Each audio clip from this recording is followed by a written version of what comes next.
It's Blake and Dan's Spilling the Tea with Sandy. Cayman's top news headlines of the day from CMR.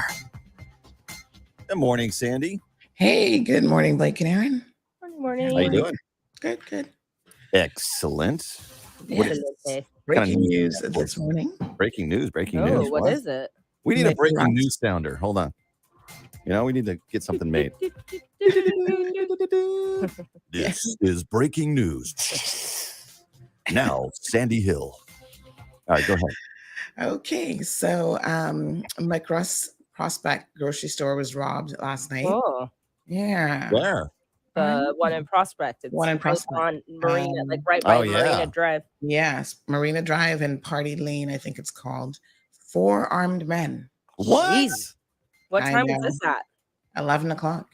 Wow. They were cleaning up and getting ready to shut up the store, and all of a sudden these guys walk in with hoodies on and their face covered, and they robbed the store of money, vapes, cigarettes, and what else did they take?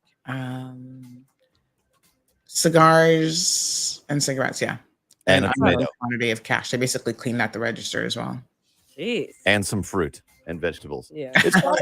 It's kind of a tiny, it's a very tiny store. Yeah. Yes. I've been in there before. Yeah. That's too bad. I hate here. So I know. Really sad. Yeah. So we've got CCTV footage of the incident on our website. That's I'm good. encouraging the public to go and have a look at the footage. And if you recognize any of these guys, one didn't have on any gloves, so I'm thinking fingerprints. And at least 2 others had on some very distinctive looking, like sort of orange gloves, which is a bit different. Can you play it now Oh. on our Yeah. cast here? Sure. Let me See what just that see looks here. like. So I would encourage anybody who has an idea of who these guys may be to Come forward. please come forward. Yeah. Yeah. All right, so hold on one second here. Let me just pull this up. Wow. Yeah, it's pretty crazy. Where was the CCTV from? Was it from the from the store? Yeah, inside of McRoss. That's good. You get to see everything. The other thing yesterday is, I don't know if we mentioned it in the morning, but we had talked about the day before on our platform that there was a drug boat that came into East End. I know I talked about it in the show, but I can't remember if I mentioned it on your program or not. But this drug boat came in, and 3 guys got away off the drug boat. So we posted it up, and for some reason, it took the police a minute to issue a press release. So they didn't confirm our story until late yesterday, which I would think that sometimes time would be of the essence for them. Like you get a story out there as quickly as possible. Yeah. But that just didn't happen. So here the guys are, the employees counting cash. And then I'm going to fast forward it here in a second. And then you see them. There's a customer going out. So there's like 3 employees. There's 3 employees. Yeah, sorry, that's another employee. So he's mopping. He's the one who's doing the mopping. And then you got the 2 register clerks counting and doing their. So the store is still open at this point. End of day closeout. Well, this is the part that I myself had Why to it wasn't locked? question as to if once you start handling cash and close and whatever. I mean, listen, definitely. I have worked in retail. You always lock the door at that point. Yeah, I see the guy handling cash from the register. It's actually open right now. Yeah, and he's counting. The employee is, off. Yeah, and there he is putting it in his bank bag for the day. Whatever. Okay. Yeah, I mean, we as someone who's worked in retail, you do get a little bit of retail safety training. And so one of the things that we were always taught is, you don't handle cash like that. You actually according to the video, and the time could be off, but it says 11:49 p.m. What time do they close? Yeah, they close at 11, so I think this is an hour off. So that would have been 10:49. All right. Well, then they wouldn't have locked at 10:49. I thought McRuss was 24 hours. It could be the one over on Eastern Avenue. Yes, this one isn't. Okay. This one closes at 11. So yeah, you see them doing their closeout procedure. Let me just fast forward it a little bit. So they're continuing to work and mop up and the whole works. Let me just see. how far forward we can go. Yeah, so you see the guy even opens. Does he? Yeah, he kind of pushes the door open a little bit there while he's mopping, and Right. then he walks back in. And then you see him opening the door and actually even going outside. I mean, What's he yeah, doing? I'm assuming, I don't know if he's taking the mop outside. Did he go with the mop in his hand? So yeah, I mean, there's a couple of things that I would tighten up if I were store Yeah. So manager. fast forward. Let's see the guys come in. Yeah, I think they're going to be coming in relatively soon now. Yeah, here we go. So they Oh, I bring see. him back in, right? All right. There's robber number 1. So they force the guy Yeah, back in. robber number 2 with the hoodie on. Mm. Number 3, number 4, you can clearly see the gun in his hand with Yep. the gloves on. But I understand that even the one that's behind the register now, you see he has a gun, right? Very scary. I don't know if you saw Yeah. that, but yes, there's multiple Oh, weapons yeah. involved. Oh, wow. Yeah. So here's the collector. He's like, okay, I'm the one with the the knapsack. So Mhm. someone has to know something. And I always think to myself, these guys always slip up. They don't tend to be the sharpest. So Yeah, if but you people can't tell who they are. They're all covered. no, Uh, but listen, there will be distinctive things that these guys do. Like this one bending over. His Mhm. pants are down below, as you can see, right? Now, somebody last night had a son, an uncle, a cousin that walked home looking so familiar with the pants, and maybe he didn't have the hoodie on or the mask because he walked into your house. But somebody's going to see these distinctive orange-looking gloves laying around somewhere. Right. Criminals always talk. So I just encourage people to review the video. I'm See if surprised anything. that they're taking so long. I don't Yeah, know you what. saw the guy just look at the door. He was kind of like the lookout, like, is anybody Yeah. coming? So And clearly the guy behind the register is not putting up a fight. He's standing there with his hands up. yes, Why yes. would you with Oh, someone with totally. a gun? 2 Yeah. guns. Yeah. They were traumatized for sure. And then he's like, take out the vapes. So now Yeah. he's taking out cigarettes and vapes and stuff off the wall. So yeah, I mean, this was a scary ordeal. But you see this one that just took out money right there and put it in the register? Yeah, Note he that has he's no not gloves wearing on. Yeah, he's not wearing any gloves. So Mm. he's touched stuff, and hopefully that fingerprint database might have his fingerprints on record. You only need to catch one to solve this case. Right. Because normally they crack and they talk on each other. Yeah. Also So very traumatizing for the employees. Yep. absolutely. They're trying to make a So buck and support their families and pay bills, and after a long day, closing time, and then you have a gun stuck in your face. yeah, In the Cayman Islands, it's just kind of that's too bad. That's terrible to hear. really Yeah. unfortunate. Yeah. So, folks, go and have a look. See if you recognize anything.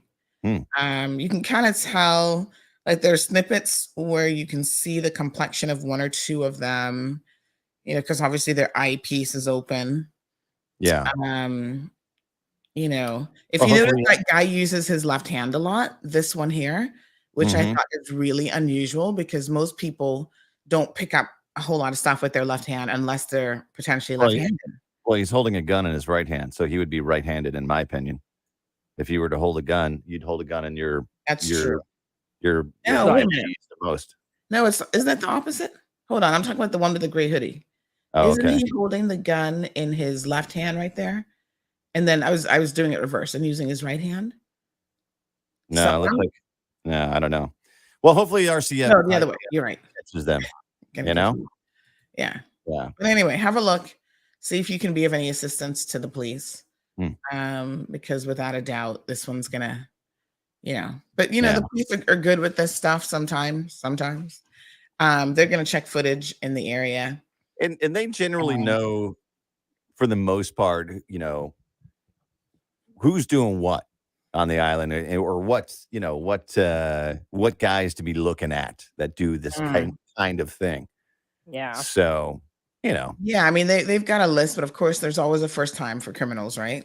that's So true. some people it might be their first time trying a thing. But as you Um, said, there are 4 of them, and when you have 4 people, more than yourself, then there's a good chance that somebody's going to say something to a friend of theirs, and so on and so forth. Absolutely. Yeah. Yes. Anyway, So hopefully what else you we got this can be of morning?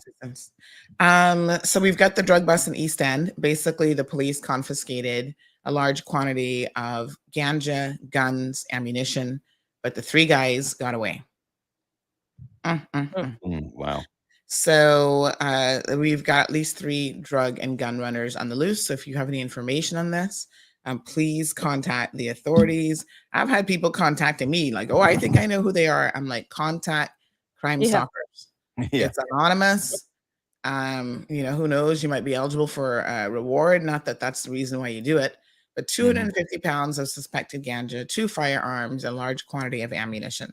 So this is how a lot of these weapons are actually getting into the Cayman Islands by these canoe boats that come in. So we got to nip that in the bud. Congratulations to Mr. Ferguson, who wins the season opening Foster's 800-meter sea swim. That was October the 15th, Saturday. Thomas Ferguson edged out defending winner Will Sellers to take the first place and the 38th annual Foster's 800-meter sea swim. So congratulations to him. Yeah. Well, hey, by the way, you didn't come by the corporate cup. No, I ended up being kind of busy on Saturday because Gianna had a low surgical procedure Monday. So I had to take her for like COVID tests and all this other stuff. And then it started raining. So I was like, ugh, let me get out of the rain a little bit. Yeah. So yes, but I heard it was a lot of fun. Yeah, it was a really cool event. It was really, and lots of 22 of Cayman's most competitive companies out there on the field. So it was really cool. And who was it that won? KPMG. KPMG. First time winners. Yep. As a matter of fact. Nice. So they were very excited. I actually just dropped the trophy off yesterday to get it engraved. So oh wow. Yeah. All right. So listen, UCCI is looking for some volunteers for a survey. It's a workforce survey that they're going to be doing. They're coming on the program this morning. So anyone that wants to participate in that, I think they need at least 700 participants. Listen to what they have to say a bit later on. You can always go back and watch it on social media and participate because they need volunteers.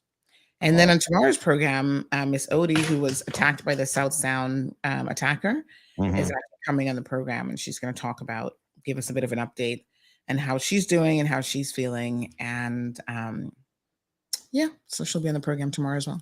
Wow, I just got breaking news headline that I'll just share right now live. Is Liz Truss has resigned. Has she resigned? He has resigned. Oh my God, that whole situation. She makes her the shortest serving prime minister in British history. Wow. And she'll be remembered as the last one that the Queen, Elizabeth, would have that is true. have met. So very, very interesting. And somebody will be the first for King Charles. Yeah. The whole situation in the winding circus wheel. Kind of crazy. Yeah, we were just talking about it at the top of the show. And there you go. She resigned. So. Yeah, I'm going to pull up BBC News here and see what's going on. What a mess.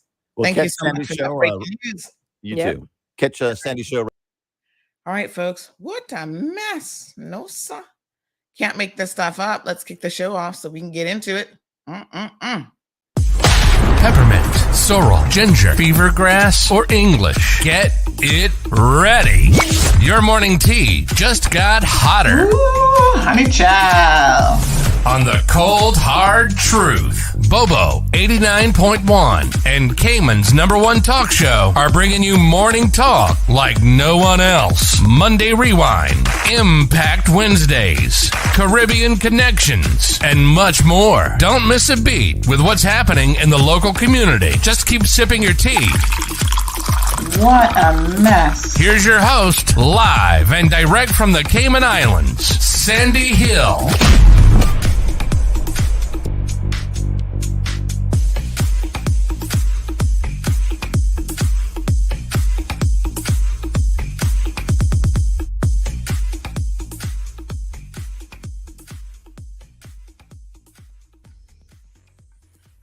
Well, beautiful people, good morning. There you have it. UK Prime Minister has resigned.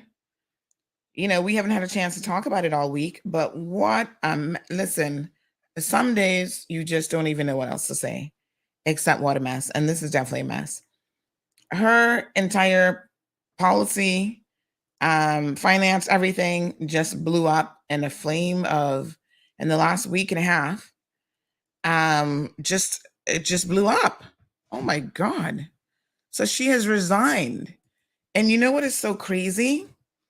Is just yesterday, I saw something where some people are like, oh, bring back Boris. I'm like, y'all are crazy. Okay, let's catch up on the news here, folks, because this is legit. Ooh, honey, child. What can I say except no, sir?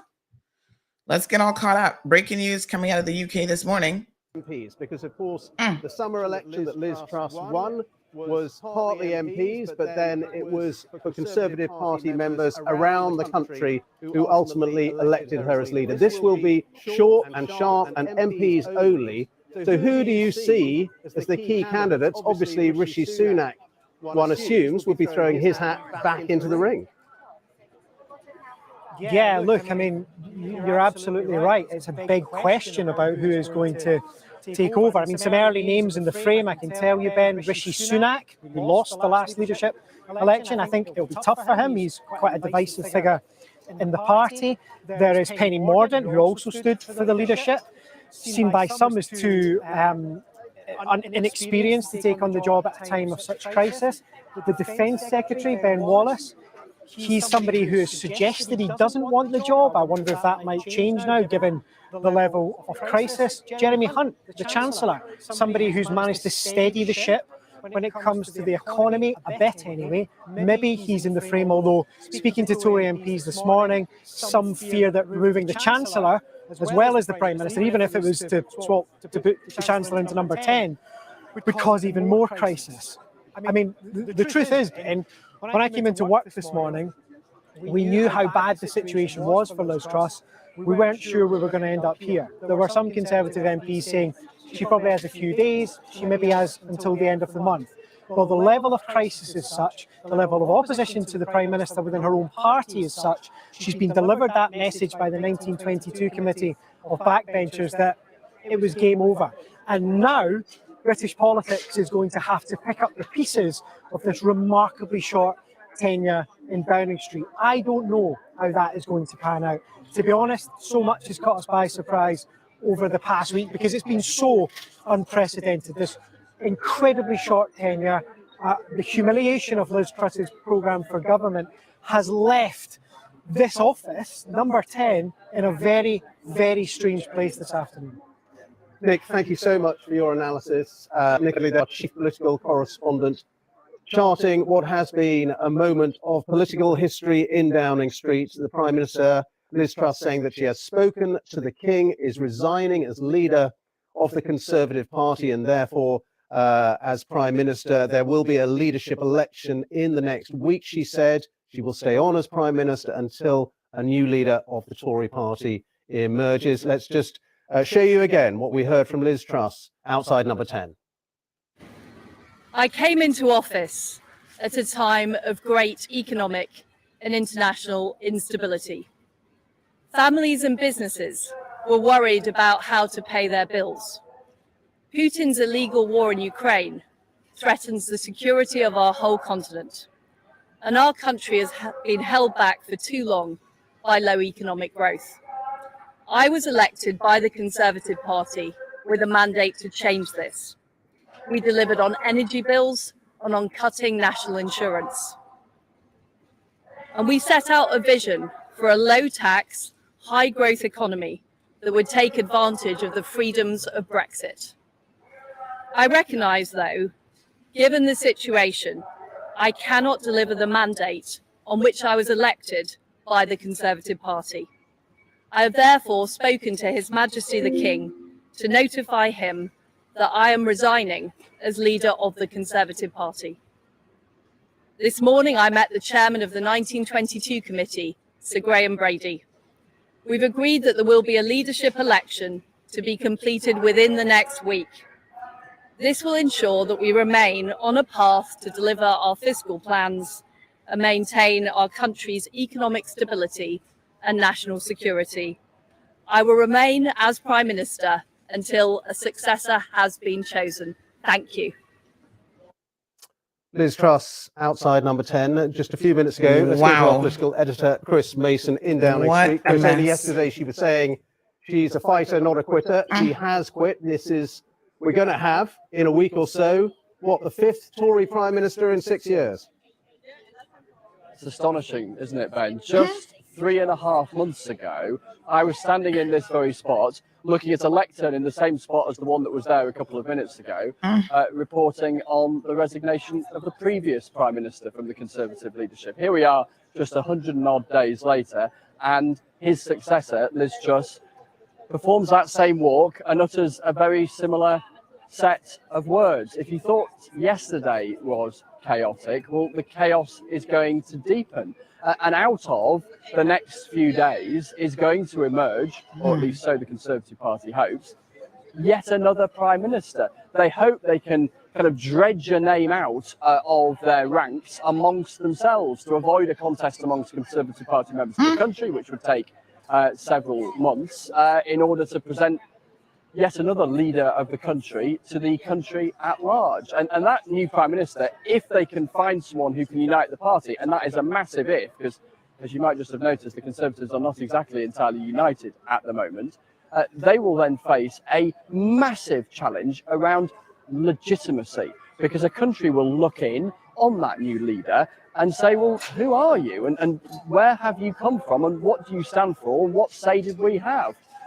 To which the answer to the last question will be, you won't have had. But we should remember, constitutionally, we live in a parliamentary democracy. And if a new Prime Minister can command a majority in the House of Commons, then they have a constitutional right to serve until the next general election legally has to happen. That was the basis upon which Liz Truss became Prime Minister, having won the Conservative Party leadership. It's also the basis upon which she is leaving the leadership, because she was no longer able to command a majority in the House of Commons, and therefore her position was untenable. So we are set for more turbulence, more intrigue, and a party, the Conservatives, incredibly aware that over the last 5 or 6 weeks, their reputation, their brand, in the words of so many of them, has been fed into the shredder.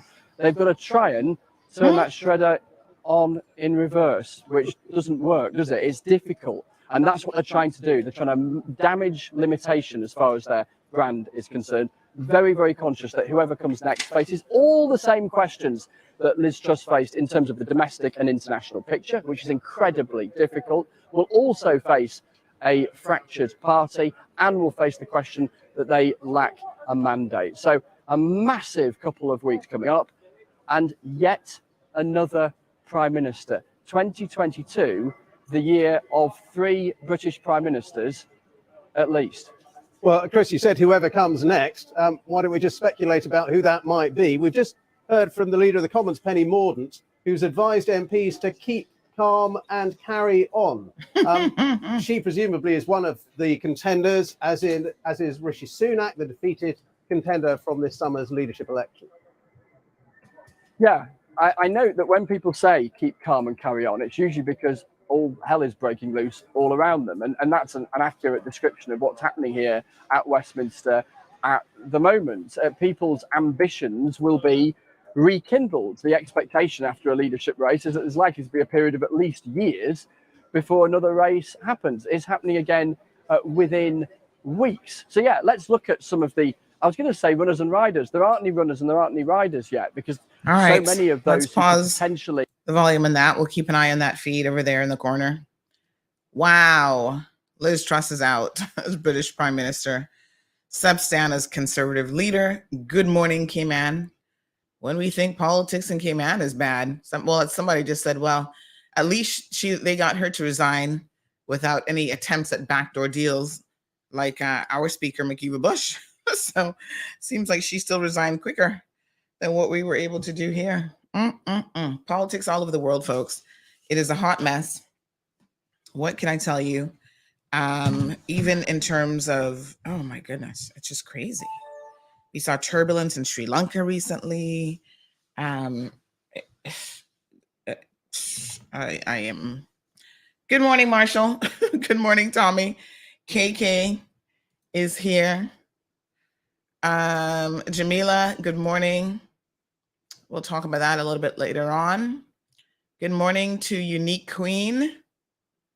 Yes, says thank you for the great job you people are doing. It's such a blessing. Thank you so much.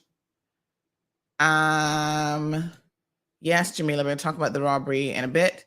Andrea says these things are more than likely an inside job, so we'll get to that. What a ting. So Miss Vernita's here.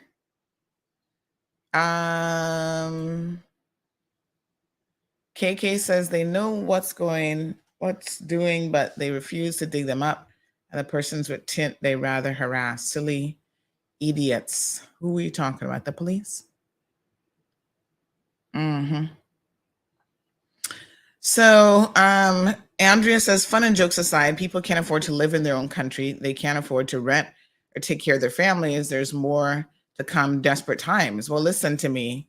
The desperate times are not limited to Cayman. I was just reading in some UK news publications a couple of days ago how people are not going to be able to heat their homes.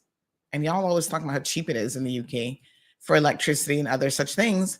And yet people are saying they're not going to be able to heat their homes. Some woman was injured by using some alternative method. I can't remember what she did now, but they were like, please, folks, you'll kill yourself doing this. So whatever it was that she did, they said, don't do it because, yeah, you're going to kill yourself.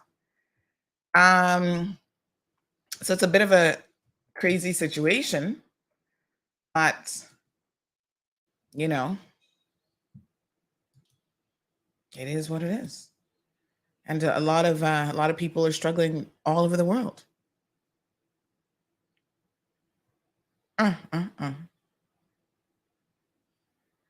Wow. 2 minutes ago, Channel 4 has announced that anchor Krishnan Guru Murthy will be taking a week off air after using offensive language to describe an MP. We're going to talk about, maybe we'll get to talk about a little bit about language and racism, anti-Semitism. Like, we're going to talk about some of this stuff this morning. Someone in the comment section said he actually needs a knighthood, only saying what the rest of us think. Oh my gosh, so crazy. But it is definitely trying times all over the world, even as it relates to the economy. Marissa is like, wow. Good morning to Louis. Marissa says that was fast. I watched their parliament meeting yesterday. Miss Nikki said the lettuce outlasted her. So did you guys hear about this? Somebody had like a head of lettuce and her, and side by side, a picture of her and the head of lettuce. And they were like, okay, which one is going to last the longest? Because the writing for her has been on the wall for a minute now. And yeah, I tell you, you're right, Nikki. Turns out that the lettuce has outlasted her.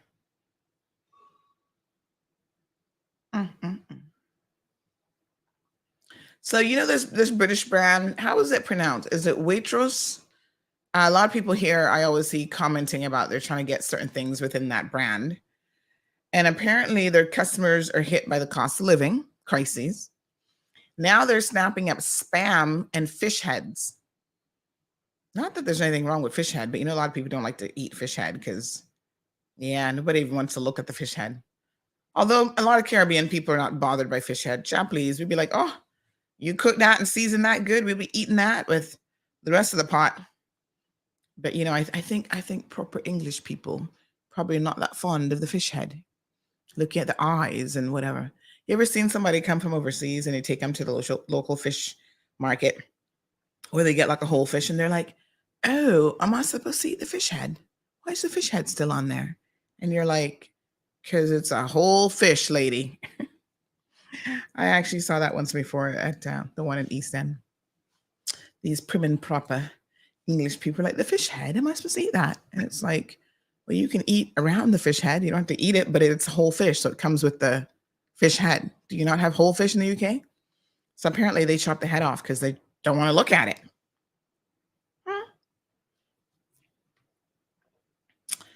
So they were trying to keep her in office until Halloween. It never happened. So now they're looking for a new prime minister. Wow. Yesterday's headline says Prime Minister clings on after chaotic day in Commons, and it just never worked.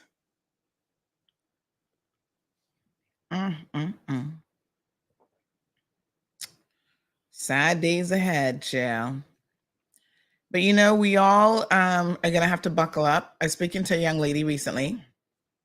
She had lost her job for a couple months, and you know, she wasn't getting any headway in terms of like food vouchers and all these other things. So she was saying to me, she contacted me for some help, and we were able to get her some assistance. Thank you for all the good Samaritans out there with the CUC bill, which was being turned off. And, you know, after she kind of got that sorted, she had applied to NAU, but they were taking their sweet time, honey child. I find a lot of people now contact me about trying to get NAU to respond to their messages. I know they're in the middle of revamping and they're redoing the law. We need to see the regulations, all this kind of stuff. But, you know, I really hope that their customer service, because it's one thing to change the laws and it's one thing to have procedurally, okay, this is supposed to be how it works. That's all fine and dandy. But without the customer service, without actually responding to people in a timely fashion, you know, I'd be curious to know, like, I would love to go in there and do a customer service audit. Let me see what systems you're using. Like, what's your intake procedure?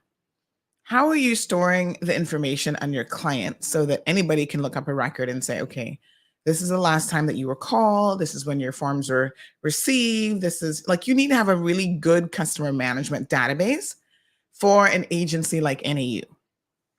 So anybody can look at the system and see what's outstanding, what documentation's missing, why is it taking so long for someone to get a phone call back, and all of these things. So I think the real focus has to be on the customer service element from the observations that I've made. You have people calling and they can't get through to anybody. You know, it just sounds crazy. So of course, when they contact me, you know, I go straight to the top of the food chain. I ain't got no time to be wasting calling the receptionist. So she said to me, you know, after you made some phone calls, finally things started to happen. She was able to secure some food vouchers and stuff. There's certain things that NAU doesn't help with, including the CUC bill. And so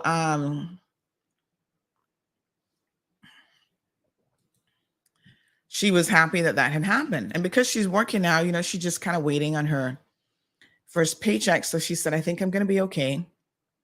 When I checked in on her a couple of days ago. But she said, one of the things I really want is to make sure I don't find myself in this position again.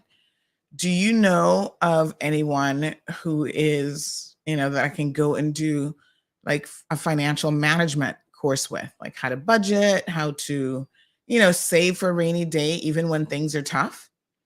And I said, you know, this young lady's thinking smart. She's thinking about the future and what is it that she needs to do to really get ready for maybe the next time that she loses a job.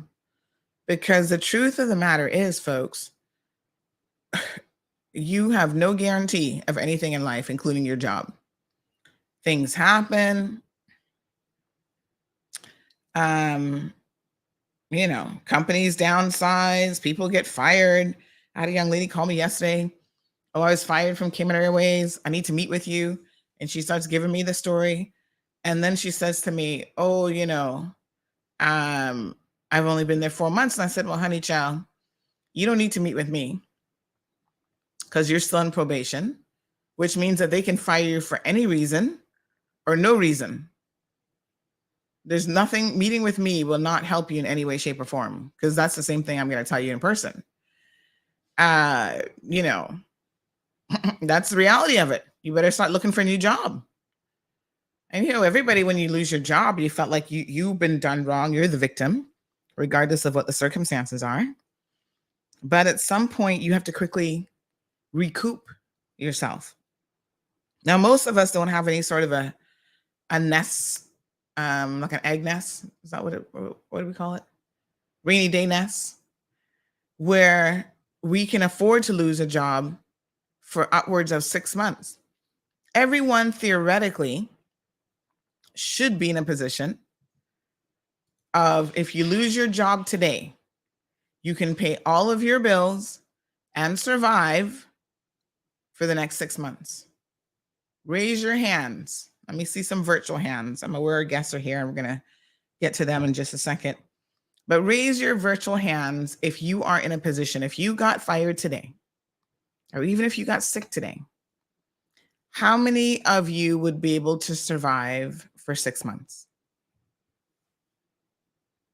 Some of you are lucky because you might have a spouse or a partner that is also working, so they're able to pick up the slack a little bit.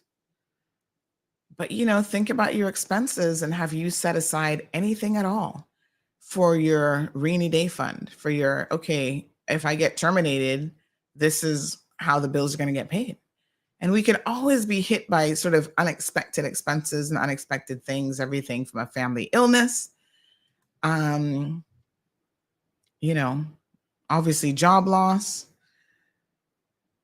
and other things that can really drain you very, very quickly. Good morning, Miss Morna.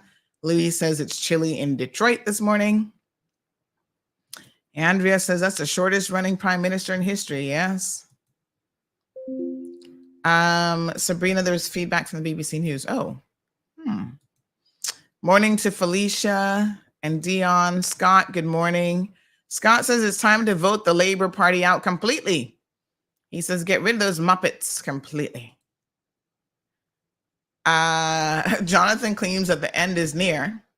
Well, the good news, Jonathan, is the end is as near as it has always been. If that makes any sense. From time began, everybody has always said that the end is near. And so I don't feel like it's any nearer than that. It's always near because you just never know. I mean, right? Nobody can predict the future, I guess. So it is what it is. Morning, Miss Dean. Miss Barbara and Miss Ann are here. Thank you, Miss Ann. She says, love your blouse. Elizabeth, the world is in trouble. And you know what, Miss Ann, as crazy as this may sound, all of the economic issues, inflation, recessions coming, and all this sort of thing, the craziest part is, at the end of the day, it's still better off than it has been at other times in history. Now, I know that's crazy, but we got a food price inflation high, 40-year high. And there are a lot of people who fall into the vulnerable category who are extremely vulnerable. All of your produce, the consumer price index inflation, this is in the UK, rose to 10.1% in September from 9.9%, and it just keeps going up. Interest rates are continuing to rise. So food prices leaped by 14.5% compared with the same month last year, representing the largest annual rise since 1980. Now, most of us, we might have been, well, some of us might have been alive in 1980, but chances are you were a kid. So when inflation was hitting in 1980, you didn't know anything about it because your mama and papa were working hard to try to still put food on the table. So you didn't recognize the constraints. Housing and utilities costs up by 20.2% over the same month last year. And governments around the world are trying their best to do what they can. And I think the people don't actually understand the limitations that a lot of governments are facing. Bank of England warned last month that inflation is expected to peak in October at just below 11%. Government trying to freeze energy bills for the average household. But it is definitely a very tough situation. Meanwhile, OPEC has decided to restrict access to oil by a couple million barrels, which will push the prices up of oil even further.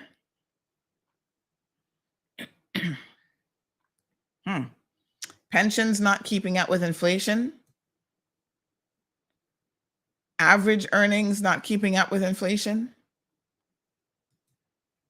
And so this is where we are, not just in the Cayman Islands, in the United States of America, in the US, in the UK. Retail stores closing down. Bed Bath & Beyond closing 150 stores.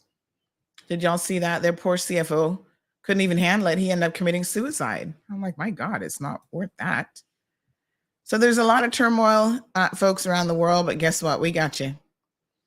We are going to be right here together. We're going to ride this out. And any way that we can, I think we need to help each other. So I might have more in my pot. Let me share with my neighbor. Everybody take that approach. Okay. Had a single mom. Well, she's divorced, a divorcee. Just a couple days ago, her ex-husband has found himself a new girlfriend, and he's off to the Philippines, forgetting that he has a Caymanian ex-wife and children that he needed to leave money for to pay the CUC bill. We need a hall of shame around here. So he's gone traveling and gavelanding all over the place. And the poor CUC bill, they're on a prepaid plan, needed to be paid.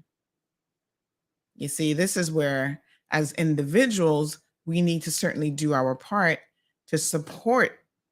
That's your legally, you have an obligation to support them. They shouldn't need help from outsiders when you have the resources to be traveling halfway around the world to impress the new girlfriend. Karen, good morning, joining us from Brooklyn, New York. KK says maybe McKeeva should run for prime minister in the UK. Oh, Jesus. You know that ain't happening. Miss Gina, good morning. Damien, we'll talk about that a little bit later on. Good morning again, Miss Ann. Yes, Sandy. No receptionist about yes, says KK. Tell her to open a fixed deposit at a bank. Shannon says purchasing investment property at an early age is one way to financial freedom in Cayman. I'm so glad I did this in my 20s. Yes, it's becoming more and more difficult to be in a position to do that, especially in your 20s, because a lot has changed. But as things continue to change, folks, you do what you can. Sometimes you go in it with other people. Like maybe you can't afford it on your own. And then in your 20s, you might not be married yet. But if you get a solid partnership, a business relationship, make sure everything's in writing, of course, and you have some lawyers look it over. There are things that you can do sort of as, maybe a family even. You and your parents get into a legal arrangement to purchase and invest in some property. So good thinking, Shannon. We'll talk about some of these financial things a bit later on. Amiria's here. She says that a lot of people are living paycheck to paycheck. Most time the paycheck can't even pay the bills. I agree and I hear you, but I also see a lot of people wasting a lot of money. And the crazy thing about it is if you don't know how to save and how to budget, you don't even recognize how much money you spend on stuff. When the CUC bill comes around, I see people complaining about it. And, yes, we all can complain about it. But these are some of the same people that I see hopping on a plane and traveling and going places and eating out and, getting hair done, nails done, bonka done, this, that, the next thing. And I'm just like, what? If you really like financially restrained, you don't do those things. You do your own nails at home. You do your own pedicure and your own manicure. You know how expensive it is to get your hair done? Especially with all this fake hair, weave, and all this kind of stuff. Anyway, KK says that CUC needs a competitor. Well, that might be in your mind a solution. Chances are it's not going to control prices the way that you think it will. Because your CUC bill and the competitive aspect has nothing to do with the rate that they're charging you. It's the fuel cost.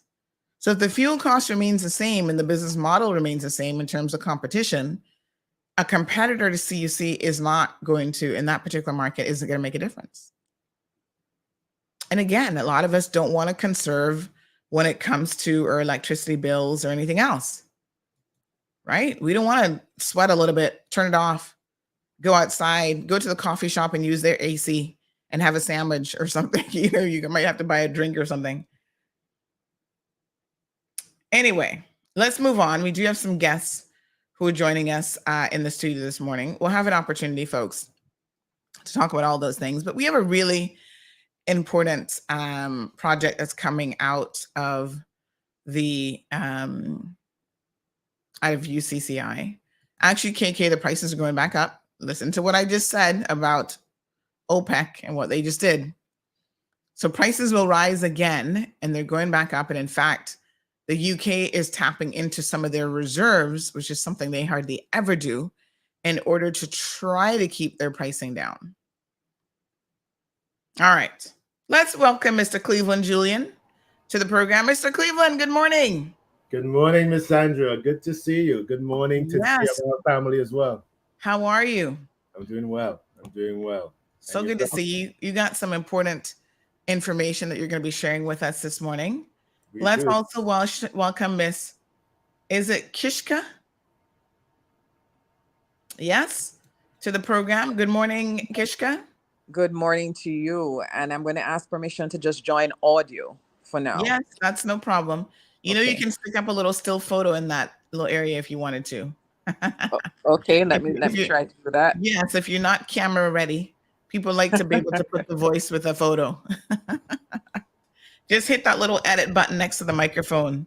And then I think that's where you can go in and edit your little emoji that goes with the audio. All right, so welcome to the program. So Mr. Cleveland, you guys have been busy over at UCCI doing a number of things. And of course, one of the most amazing things I think that has happened to the university in quite some time is this Resembid project. So tell us a little bit, in case people may have forgotten about the UCCI Resembid program, or maybe they've never even heard of it. They're tuned in for the first time on radio this morning or online. Tell us what the Resembid program actually is. What is that project? Absolutely. And again, thank you so very much for having myself and Kishka on this morning. And so the Resembid program is a grant that the university received from the European Union of a little over 409,000 euros. And the purpose of that grant was to put together a series of training for 50 Caymanians in 4 critical sectors: tourism, sustainable construction, ICT, information computer technology, and sustainable energy. And we focused on solar for this semester. And as you might recall, we were successful in getting 55 students into the program. I'm happy to report, as of today, we have about 70 to 75% of them that are in active attendance. And I will talk a little bit about that later on.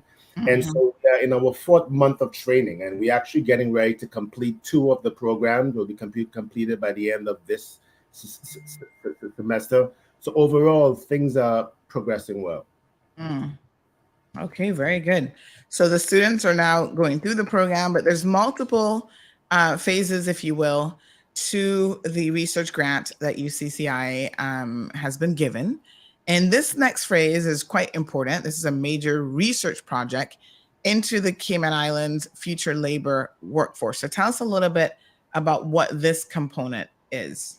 Absolutely. And I will also take the opportunity to introduce Kishka as well. And so as part of this project, we had to undertake a labor market assessment so that we could determine what are the skill needs of what are the future needs of the Caymanian population, where are job opportunities going, and how do we allocate resources, time, and people to really ensuring that we can meet those needs. If we're going to be a world-class civil service, we need world-class skills. And so this was really to try to provide some insight into that. And so we acquired the expertise of the Market Research Limited organization out of Jamaica. And at this time, I will introduce Ms. Kishka O'Connor Anderson, who is our lead consultant on that project, to really just introduce herself and really tell us a little bit about what the status of the LMA. Ms. Kishka? Thank you, Cleveland, and welcome to your audience. Good morning to your audience. So, good morning.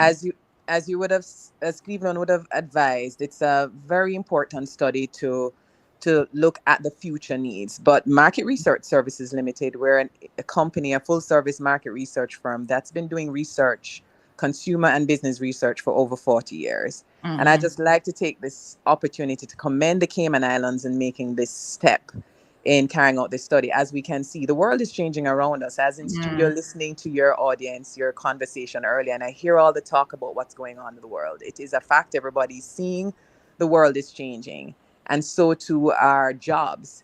If you should go on the World Economic Forum website, you'll see there the whole talk about the future of jobs. And this is exactly what the UCCI is trying to do. Investigate from the employer's perspective, how do they see the future? What will be their needs in terms of labor and employees, and studying that and being able to be ahead of the game to prepare persons for the jobs and the future work ahead. Yes.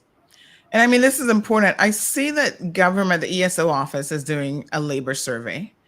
And I think their survey is obviously going to be looking at different things. But this type of survey, I think, really helps to understand what future needs are, which can drive policy decisions about education and what educational programs and what areas we need to be focusing our resources in. So what are some of the survey questions that people can expect to see? Okay, so the gist of it, we're finding out from businesses, how do they see the future? What are their needs now? What skills are they employing now? Based on their outlook of the industry and where it's heading, what do they see as their future job needs? We're also finding out how equipped do they feel their current workforce is or their labor force is to meet their future needs. And then from the employee's perspective, we're doing a very similar perspective, looking at their own future job outlook, their own career outlook. We're looking at their current status, their how equipped they feel for their future needs, or how do they see their career for the future.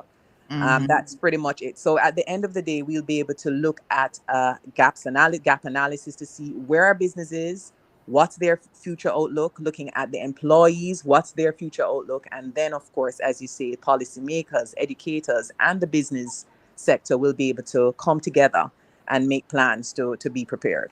And Sandy, if I could just quickly add to what Kishka just shared. And one of the things as a university and obviously as a business community that we're interested in is figuring out what are the barriers that exist for Caymanians to be able to access these opportunities for training, whether it be it knowledge or experience with the institution or confidence in the institution, or maybe it's personal and financial challenges. And so what are those challenges?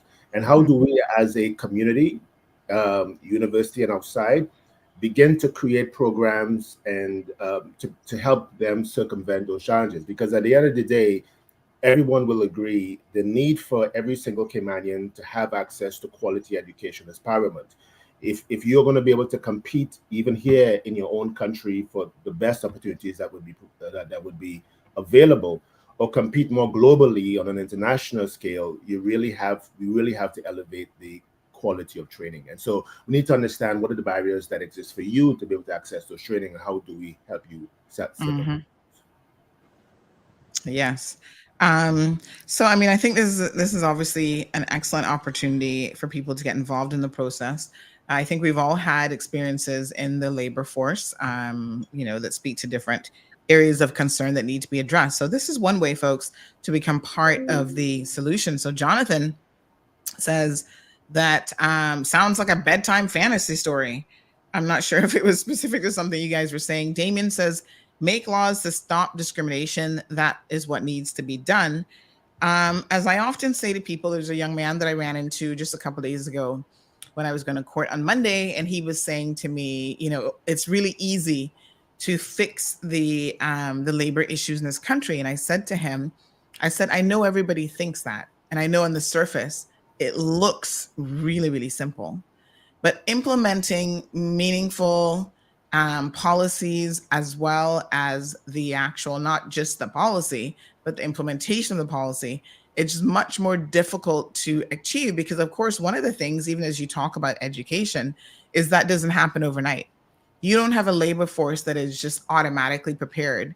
When we see the numbers for years coming out of, in particular, government schools, children who don't have the basic skills, who can't read and write, who are not prepared to go on to higher education or even technical and vocational training.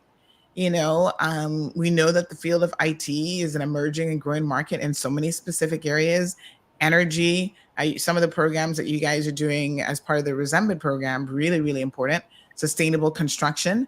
And how many Caymanians do we have that have actually already, number one, identified those key areas as emerging markets, and number two, taken the steps to actually get qualified in them? You know, most of us are focused on tourism and finance.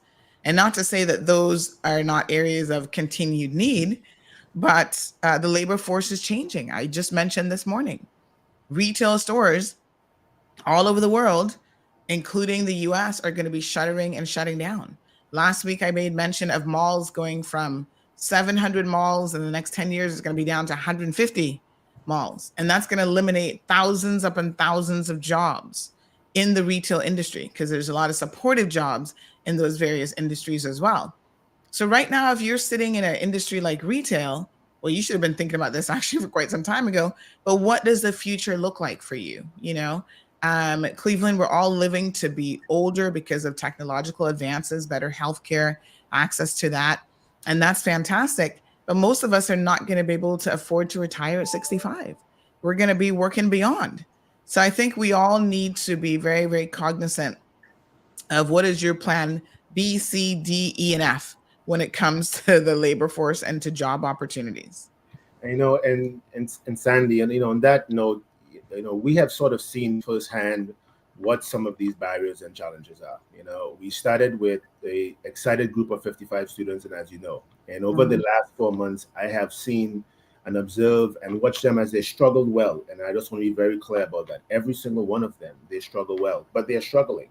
They're struggling with the educational deficit that they came in with. They're struggling with the financial needs that they have in home, because some of our students are 35 plus. And so they have real needs. And so they're making a huge sacrifice to try to be educated, hoping that this will pay off for them in the long run, but they're struggling well. And so one of the things I also would like to sort of share and hopefully appeal to is we are preparing our students to go into the marketplace, to go in, to sit with employers, to present themselves as individuals worthy of an internship opportunity. And my goal always is to try to prepare them in such a way that when they get there, you want to keep them as an employer. So, and certainly that has been a challenge, you know, for us. But what we're looking for is for businesses to raise their hands and say, when we contact them, that you have opportunities for them, and that they're willing to partner with us to help develop their skills in the next 3 to 6 months, and so that they can be the type of employee that represents your brand well and it brings increased value to your organization. That is our goal, to create permanent opportunities for the individuals who are in this program. But as I said, it doesn't come without its challenges. Absolutely. And, you know, if we have to be honest about preparing Caymanians for the workforce, then we have to also be very, very honest about what some of those challenges are that these individuals are facing. And it's difficult to fix a situation that has existed for 15, 20, 25 years or even longer.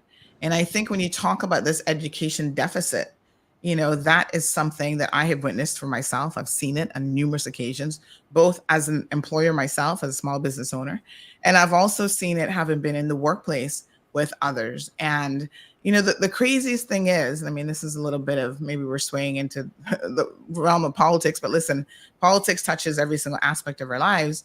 People are constantly pushing and agitating for an increase in the minimum wage. I'm not saying that that doesn't have to be done, but one of the things I never hear people say is, how do I upskill myself so that I can make more than a minimum wage? Nobody should ever be, I don't care if the minimum wage is $1 million a week. No one should be aiming for the minimum wage. That's not something that you aspire to. You know what I'm saying? It's called a minimum wage for a reason. Everyone should be seeking to be well above the minimum wage. And so the question becomes, instead of constantly pressuring governments around the world, because it's happening all over, to simply increase the minimum wage, you have to ask yourself, as an individual in the labor force, what do I need to do to make myself more valuable to an employer? Right? How do I upskill my wage rate so that I don't ever have to think about the minimum wage? Because I've done the homework, I've done the educational bits, I've done the additional training, the soft skills training, the works to try to move up that corporate ladder, if that's where you're at, to be outside of that. And sometimes, you know, it is also about trying to ensure that maybe you again are preparing to move into different areas in your life. Because gone are the days, you can certainly correct me, Cleveland and Kishka, but gone are the days where one person will have one or two jobs for their entire lives, or they'll focus on one or two career moves and that's it. Now we're talking to people about ensuring that you have multiple streams of revenue no matter what it is that you're doing. So even if you're a professional, you know, you're a professional lecturer, your management, whatever, you better have other things going on in your life that can be, even if it's a small amount, but can be a stream of additional revenue for you. Yeah, may I just jump in as well? I think listening to you, one of the things I'd like to highlight about this study, and I know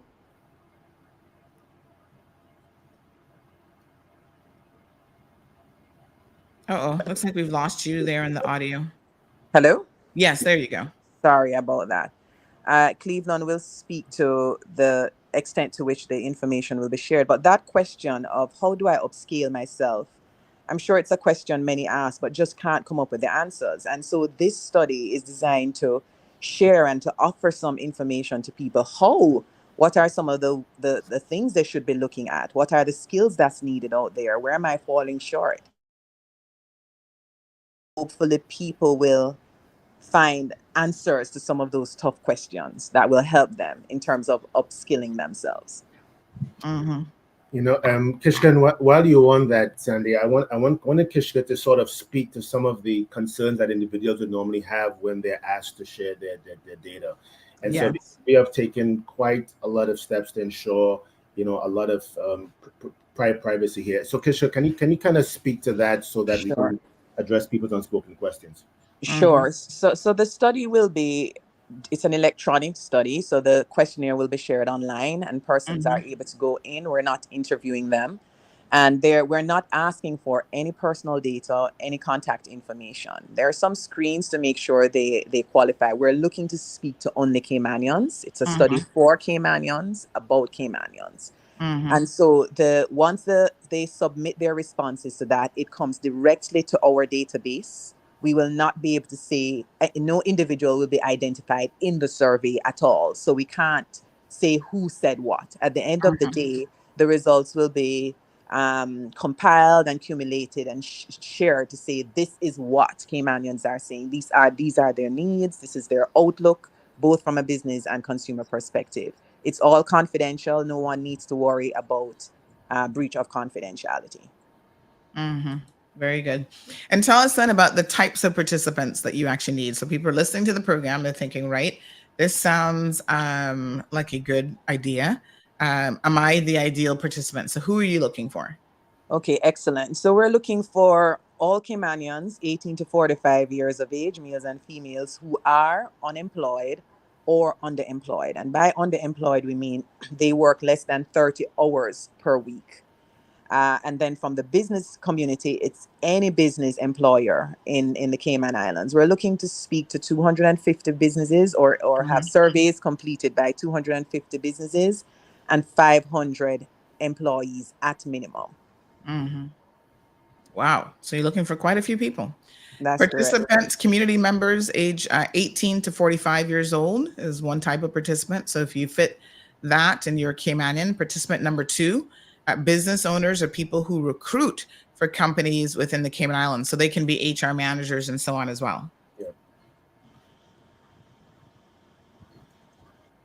Sorry, Kishka? Yes, that's correct. That's correct. Are you hearing me? Yes, now we can hear you. All right, so it's Market Research Services Limited that's actually conducting the survey.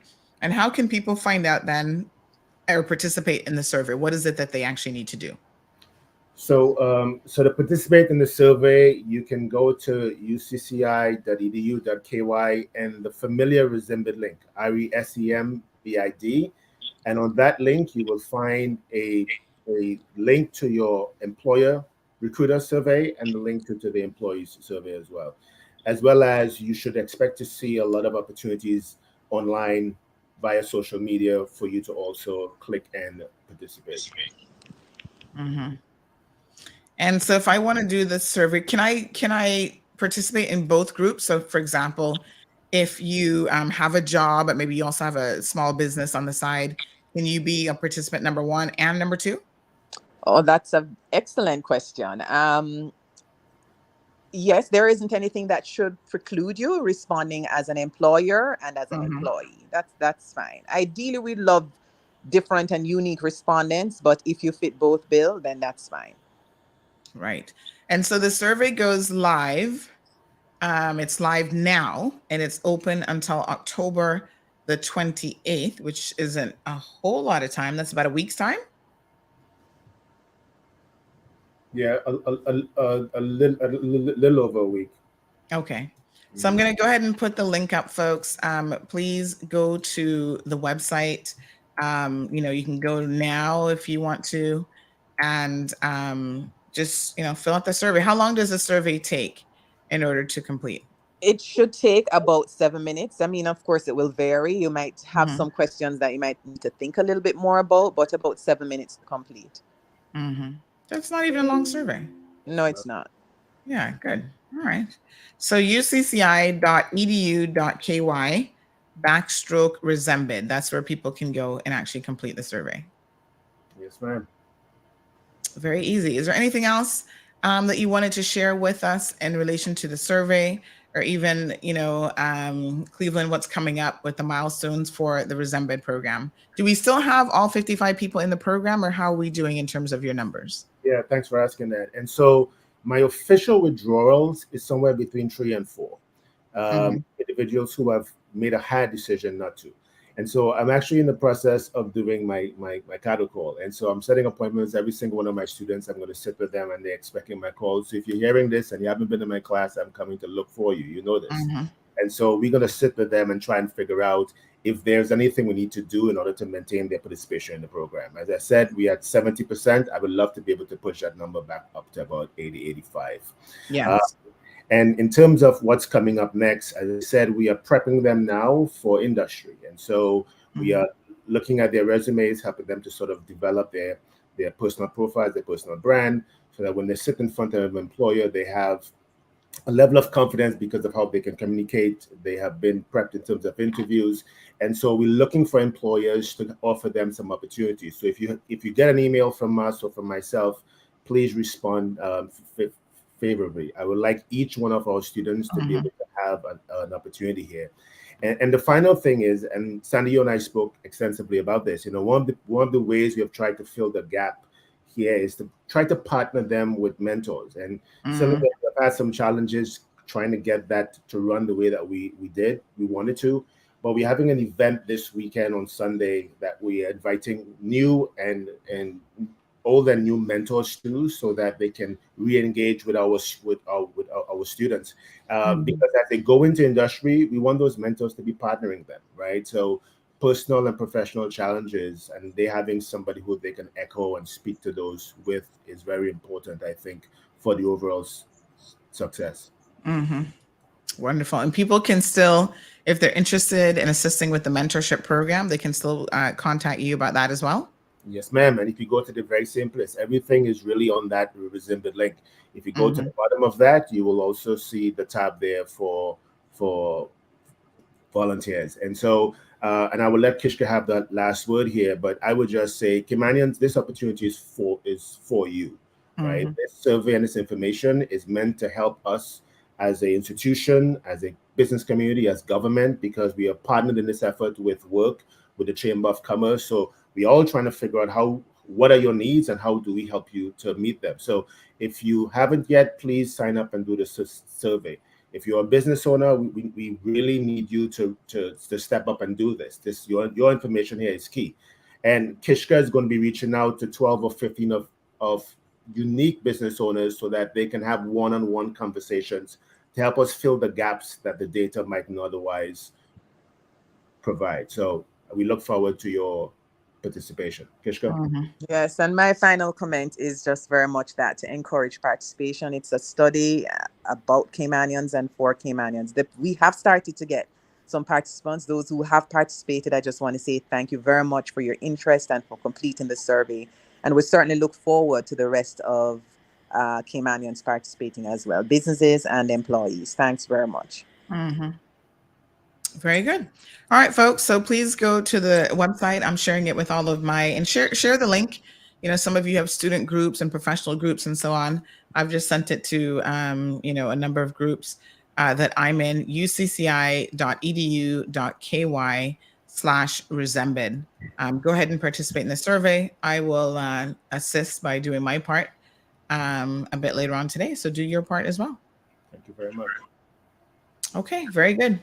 All right, so thank you, Cleveland, and thank you, Ms. Kishka, for joining us here this morning on the Cold Hard Truth. You guys have a fantastic day, and I'm sure that we'll catch up soon to see exactly what additional steps are being made in terms of success for your program students. Thanks for having me. Bye. All righty.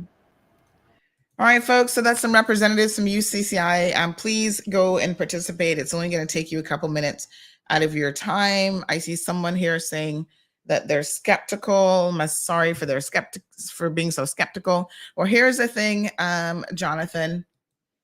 If you are skeptical all the time, there is a very listen. You are what you think, and you are how you think. And if you don't believe this, I don't know if you've ever read the book called The Secret, but it really shouldn't be any secret that what you obsess about, what you spend a lot of time about, whether it's negative or positive, is what you will manifest in your life. So sometimes you've got to change your thinking first, and then you've got to get out there. And because you see, once you change your thinking, folks, everything you do, every single approach that you take in life, you're doing it from a completely different mindset. So the way in which you see the world changes. So, your negative observations, is the glass half full or is the glass half empty? When you start to see the world as being half full, a lot happens for you. Trust me on this. You just have to believe when I tell you. It's amazing what you can do with just a positive mindset. Being realistic about what's happening. I want to play a video here. Give me 1 second. Let me see if I can actually download it. That's kind of talking about the same thing. You guys know I love me a Jay Shetty, honey child. If I could have 2 husbands, he would be husband number 2. He's just so positive. His positive mindset, is just completely amazing. And he really makes you think. He says things that I go, yes, you have an aha moment with Jay. Let me see if I can play this video for you guys, because this is a really, really good one. Again, just talking about the necessity to be careful of your mindset. Yeah, so incredibly important. Let me just see if I can somehow grab the video. Sometimes it's a little bit more challenging to grab these videos, but let's pull this one over in another window here. Well aware, folks, of the issues, have been there, have been in the unemployment line. I am not without understanding of some of your concerns. But if that is all you ever focus on is the negative, I'm telling you, you will not even see opportunities when they do present themselves to you. All right, here's Jay Shetty. Hold on a second now. Let me just see if I can pull it back up at the beginning here.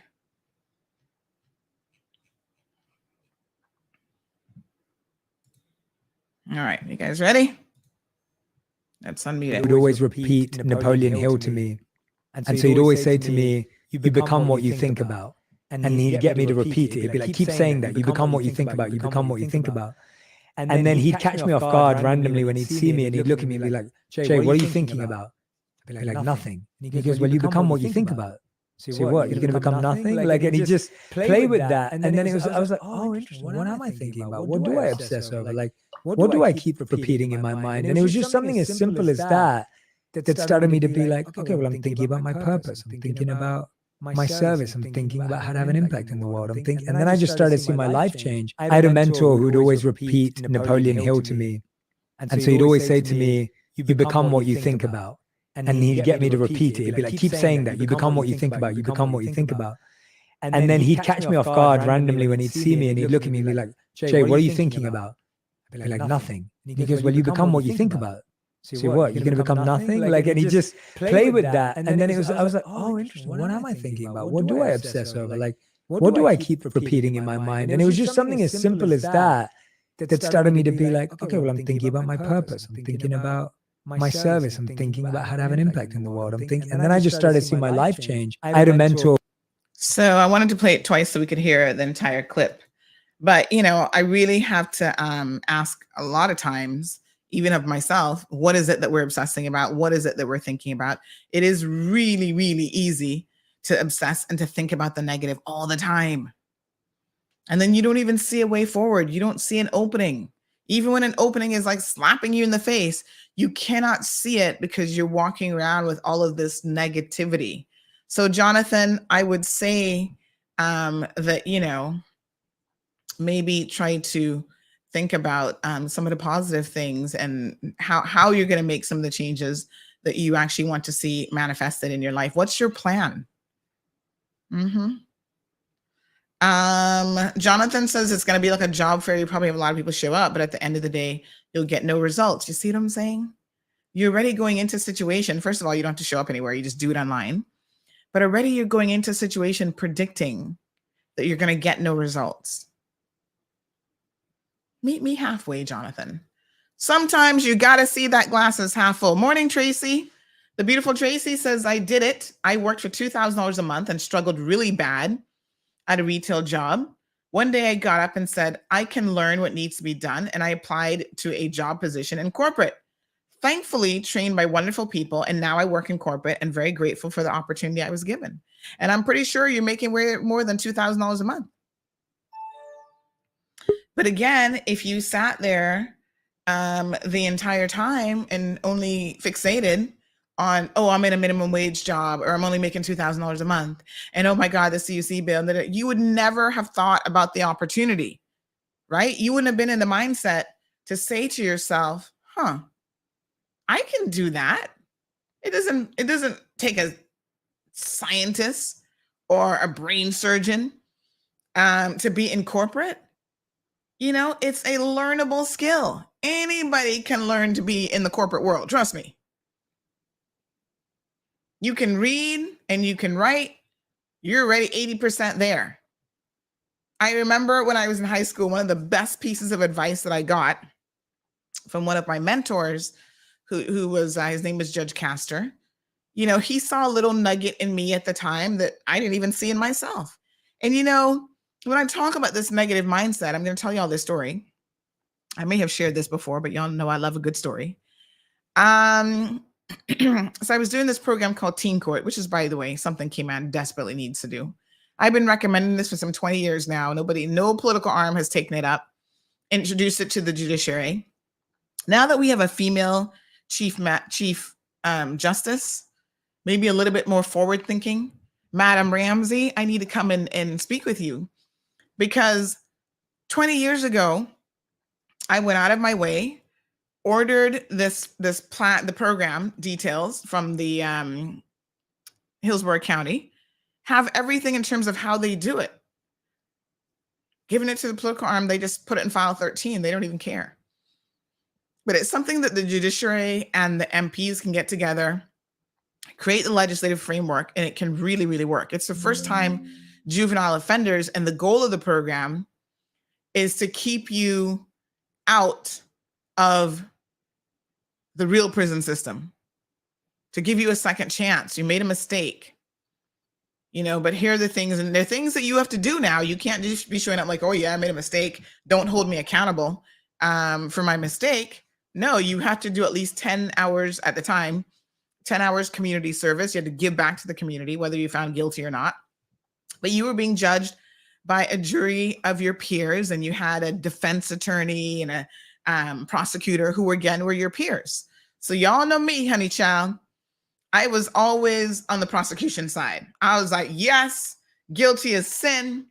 Throw them down the river without a paddle. Everybody needs to be locked up. When you do wrong, this is what it is. This really hard line, tough love. I'm all about that tough love. And one day I'm sitting there and we get a young lady who'd been in a fight at school, and we were a little bit short of volunteers. And so no one was available to do her case. And I was sitting there going, oh, but I want to be prosecutor again. And so the adult said to me, well, Sandy, why didn't you try doing defense this time? And I was like, what?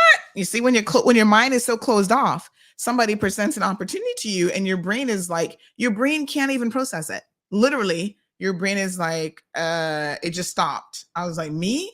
Defense? Are you kidding? That's not going to work. They said, try it. And I'm actually a believer in trying most things at least once. So I was like, okay, I'll do it. A short staff of volunteers, whatever. And so I ended up doing it. And, we had to meet with her. I mean, listen, this was like the real world situation. Like lawyers, you sit down with your client and you go through their version of the story. This is what they said happened. And so I went through with her, and she was, provocation. She was provoked. And, I'm like, okay, well, all right, this is going to be our little defense now. And, we put it together. You don't have a whole lot of time. You get about half an hour, and then you got to present your case and you got to get on with it. So I ended up getting her the minimum, which was, like I said at the time, 10 hours community service. But you know what came out of that? Number one, an understanding that everybody needs a little bit of compassion. Everybody but child molesters. Yeah. They don't get no compassion for me. And dog abusers, they don't get any compassion from me either. But most people deserve a little bit of compassion at different times in their lives. We all make mistakes. We all do stupid stuff. And we all need a second chance. Now, don't talk to me about 5, 6, 7, 20 chances, because then my patience would have run out by then. And so I was able to, put forward an adequate defense for her, which meant that she only got the minimum sentence. And I showed with some degree of effectiveness that she was actually provoked. And yes, she did fight, but it wasn't that she instigated or started the situation. It was more like she was actually defending herself. She could have walked away, agreed. As a result of that, this little old man, this little white little old man was sitting there. They don't wear judges in the US don't wear these things that they do in Cayman in the UK, the wigs. They don't wear those, but he had on his robe, and he was sitting there watching and paying attention. And then the jury listened, and they handed down their sentence, the jury of her peers. So in other words, other high school kids. And then I remember him saying to me right there, because they would give us feedback and whatever. And he said, young lady, you actually have a really good advocacy skill. And today I saw you on the opposite side of the table from where you normally are. And it was refreshing. It was different. And he said, speak to me afterwards. And you know, that man became my mentor for many, many, many years. In fact, let me tell you how changing your mindset, introducing a little bit of positivity in your life can be such a meaningful, transformative thing. Him and I met and we had lunch. And he said, young lady, let me tell you something. He was a seasoned judge. Go look him up, Judge Castor. He's since passed away. And I can tell you how life can be so full circle and ironic, right? So he said, any school in the state of Florida, because he's a judge in Florida, any law school you want to go to. I'm still in high school. I haven't even done my 4-year university degree yet. But he said, any law school that you want to go to, you just let me know. You will get in. Once you have the grades, because there's no shortchanging the hard work that you have to put in. So once you have the grades, I will make sure you get in. You want to go to Stetson? You want to go to University of Florida? Any private schools? University of Tampa Law? You just let me know. One reference letter from this man with the grades is that powerful. And I was like, wow. You know, do you ever sit back sometimes and wonder, what is it that other people see in me that I don't see in myself? This is the positivity that I'm telling you about, because when you're focused on the negative, it impacts everything. Body language, the way that you speak, the way that you act, everything. Just like when you're focused on what your purpose is. You can literally move mountains, and I'm not kidding. So I was like, wow, this is amazing. And then I got advice from him. I said, you know, okay, I'm going to go and do my university degree. I said, what should I major in? Because I don't even know. Should I do political science? Should I do, like, some universities have a pre-law program? And he said, no. He said, don't do any of that. And he said, I was a political science major.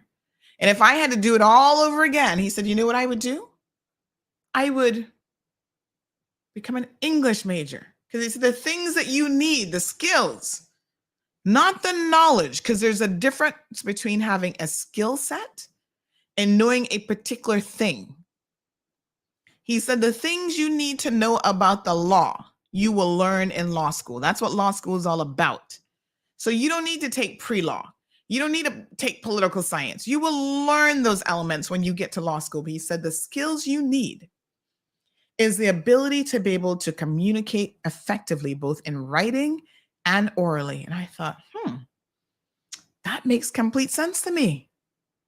This is a wise man who has been on the bench for many, many years. He's done it. He's been there. I'm going to take his advice.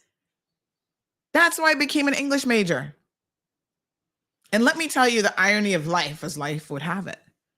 The ability to write and to communicate, because the degree I did was professional and technical writing, opened up so many other windows, because it's not just something you need for law school.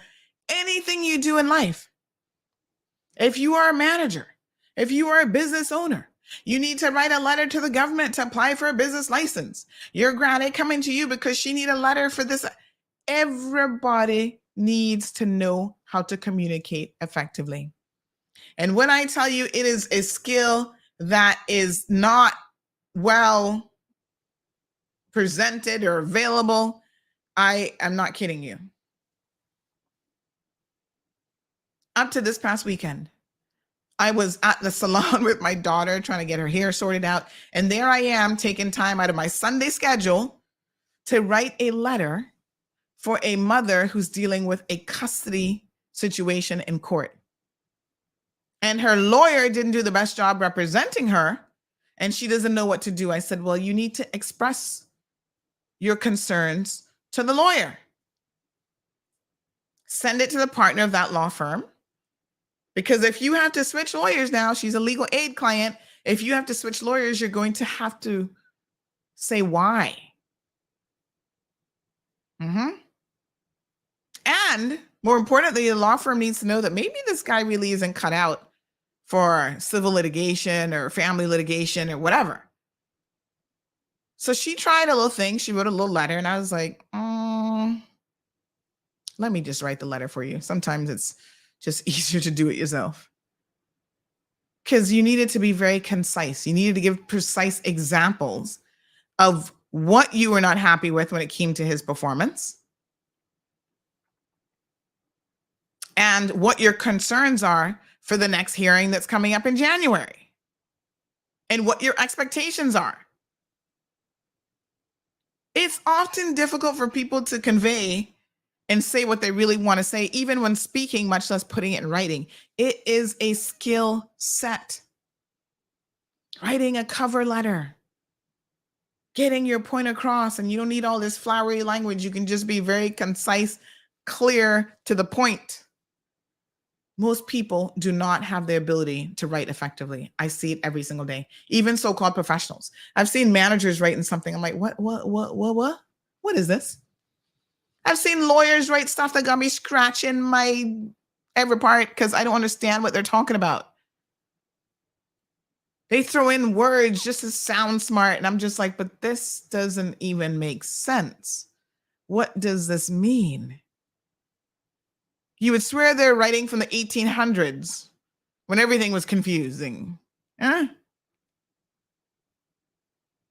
So the irony of it is, I actually, because of being again in the technical writing program, got introduced to journalism when I was in university. Let's have a think about that for a minute. And where we are now, Cayman Mall Road.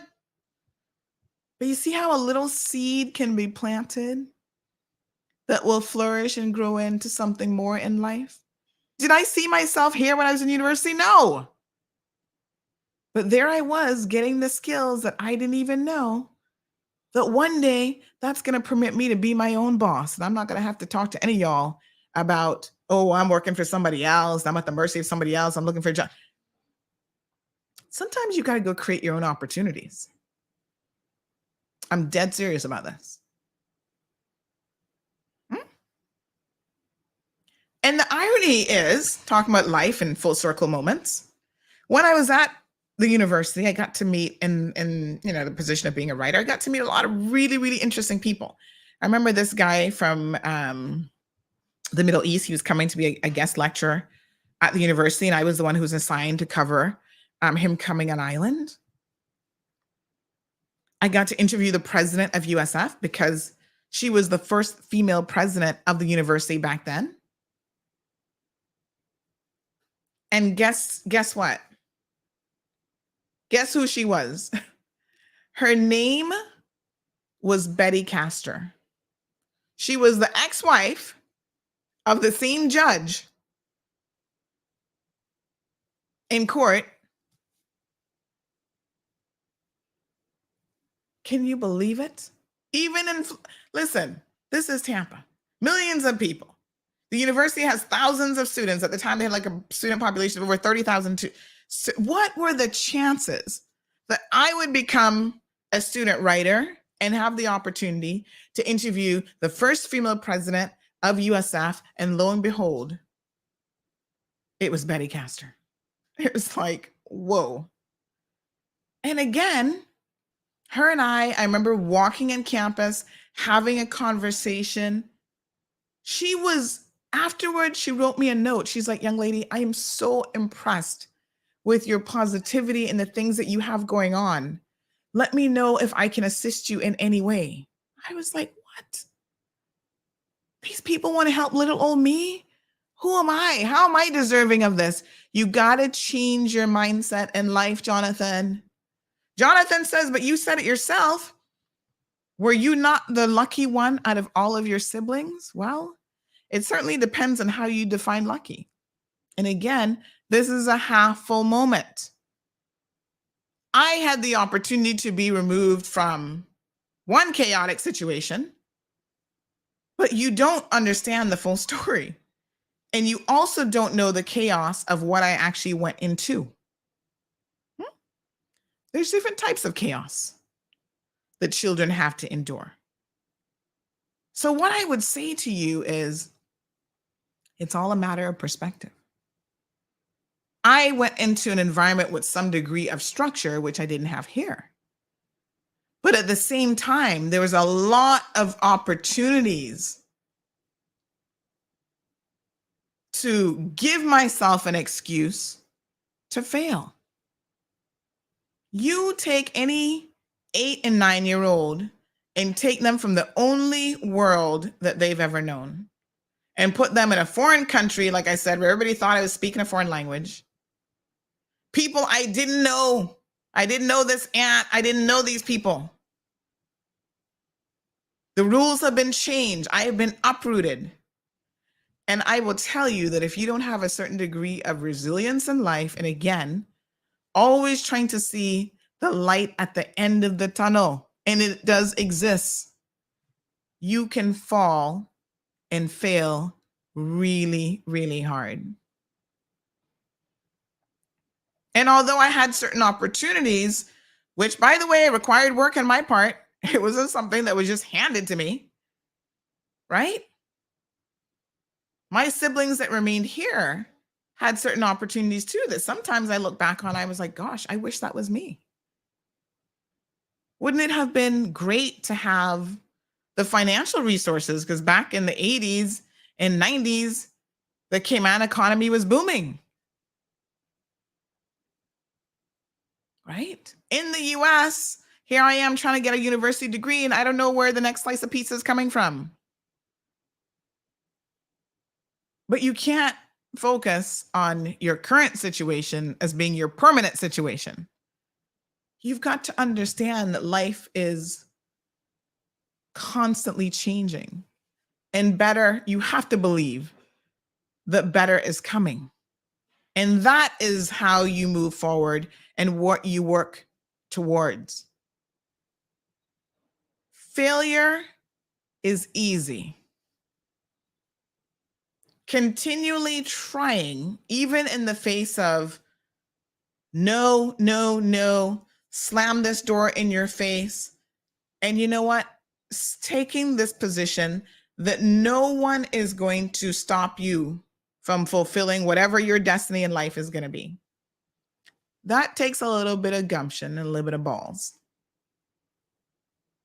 It is easy to let life get you down because, like I said, we have all been there. We've all had our moments. The hard work, the sacrifice, the staying up into the wee hours of the morning, studying, whether it was my first degree, whether it was law school, whether it was when I was doing my master's degree, because I'm like, okay, I'm not done yet. I see the world that we live in. 1 or 2 degrees not going to cut it in the next 5 to 10 years. People are asking, oh, what is your, industry expertise? Where are you coming from? And I'm like, oh my God, the pressure's on. You do what you got to do. This woe is me. I've seen it so many times from the Dr. Franks of the world all the way down. Prevents us from fulfilling and being the best possible people that we can be. Now, do not misunderstand what I'm saying. Do we have immigration situations, employment and labor laws that need to be firmed up, protections in place for consumers, et cetera, et cetera? Absolutely. I don't live in a fantasy world. Okay? I see the reality of what's happening. Those things definitely need to be fixed. But in life, there's certain things you can do something about and you can change, and there's certain things that you can't.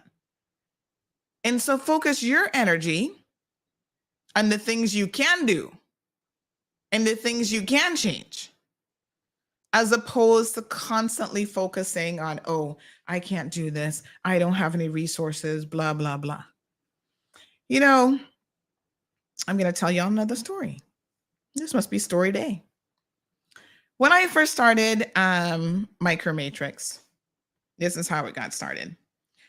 I was working at Maples and Calder and had this career path, right? It wasn't quite what I saw myself doing when I wanted to become a lawyer. I actually always saw myself as being in court, funny enough. Now I'm like, oh, Cayman court's horrible when you see the reality of it. But I came here, and corporate is like, where the jobs are at. Corporate afforded me to get a full-time scholarship, go to law school, and I got a little bit of insight into what happens in these corporate environments. I was like, I don't think this is what I want for my life. And I'll remember to the day I died, when I resigned from Maples, I had a lawyer friend. I think I can call her name Teresa Lewis. She walked up to me. She said, Sandy, why are you resigning? People like myself, Oliver Watler, all the people that came before you, we sustain so much to be able to give persons like you the opportunity to stay in a Maples and Calder and move up the corporate ladder. And I said, yes, I'm glad you think that, but that's not what I see. You got to be prepared to sell your soul to the devil. And I wasn't prepared to do that, because right before I resigned, I was doing my exams and my dad was on his deathbed, and I saw a man take his last breath. And I said to myself, there is more to life than this. This moment, when you see somebody take their last breath on this earth, you understand that this can't be it. Life is short. Even if you get 76 years, that will go by in a heartbeat, in the blink of an eye.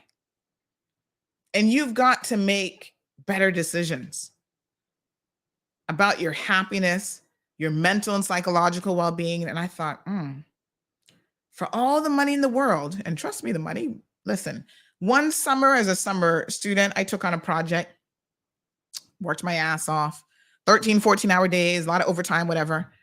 But I took home $10,000.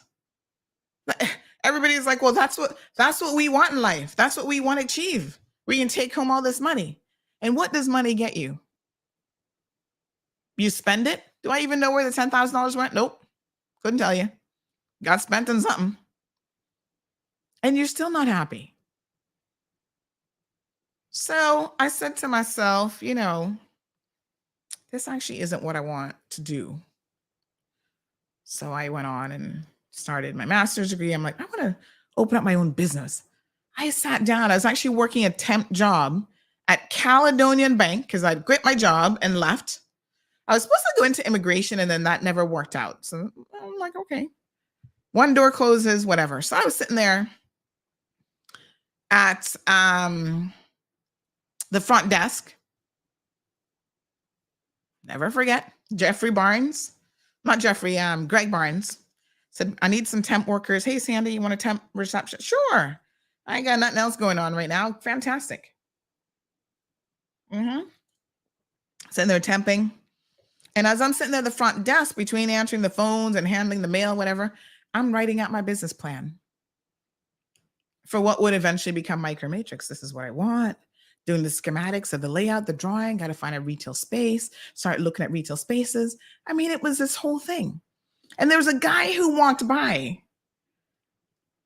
who worked in IT and said to me, hey, what are you working on? I said, actually, I'm doing some research because I want to open up a business. And part of the business is going to be, it's like a little small business center, and it's going to have an internet cafe. And he was like, oh, wow, this is really awesome. He said, I'll help you. I was like, you will? But I said, but I don't have any money to pay people. He's like, no, I just want to help you because I think this is great. You're a young Caymanian woman. You're trying to do this on your own. And that guy came in and helped me with all kind of the IT infrastructure, the networking setup, the setup of the internet cafe software. Didn't charge me a single dime. He's like, I'm just impressed with your positivity, your energy, and I want to be part of that. Didn't ask for anything.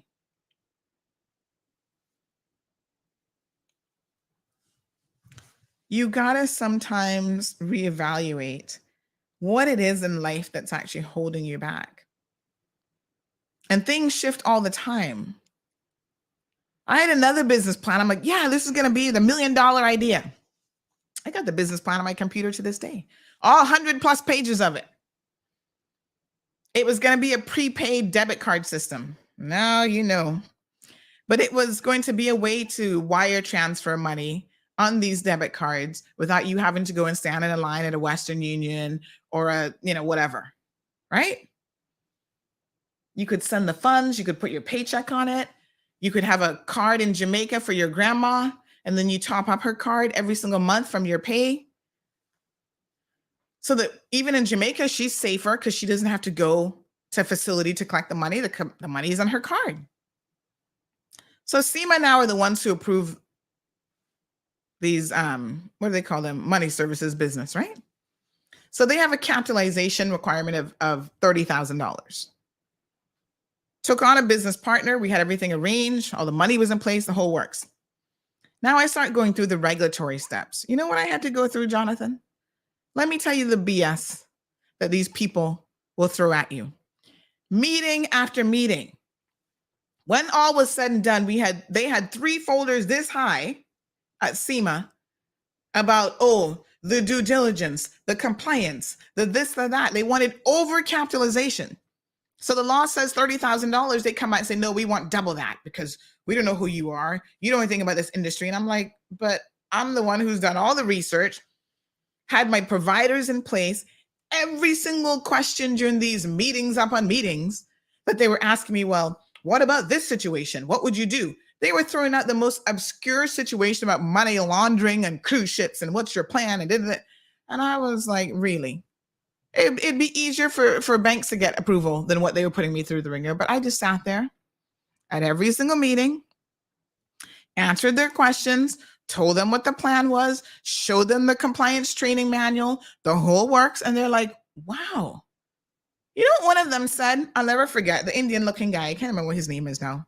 From Trinidad or somewhere about, oh my gosh, you're like 10 years ahead with this plan of yours, with this technology. And I was like, not really. I said, Cayman is just 10 years behind. It's being used other places in the world. Y'all just don't know it.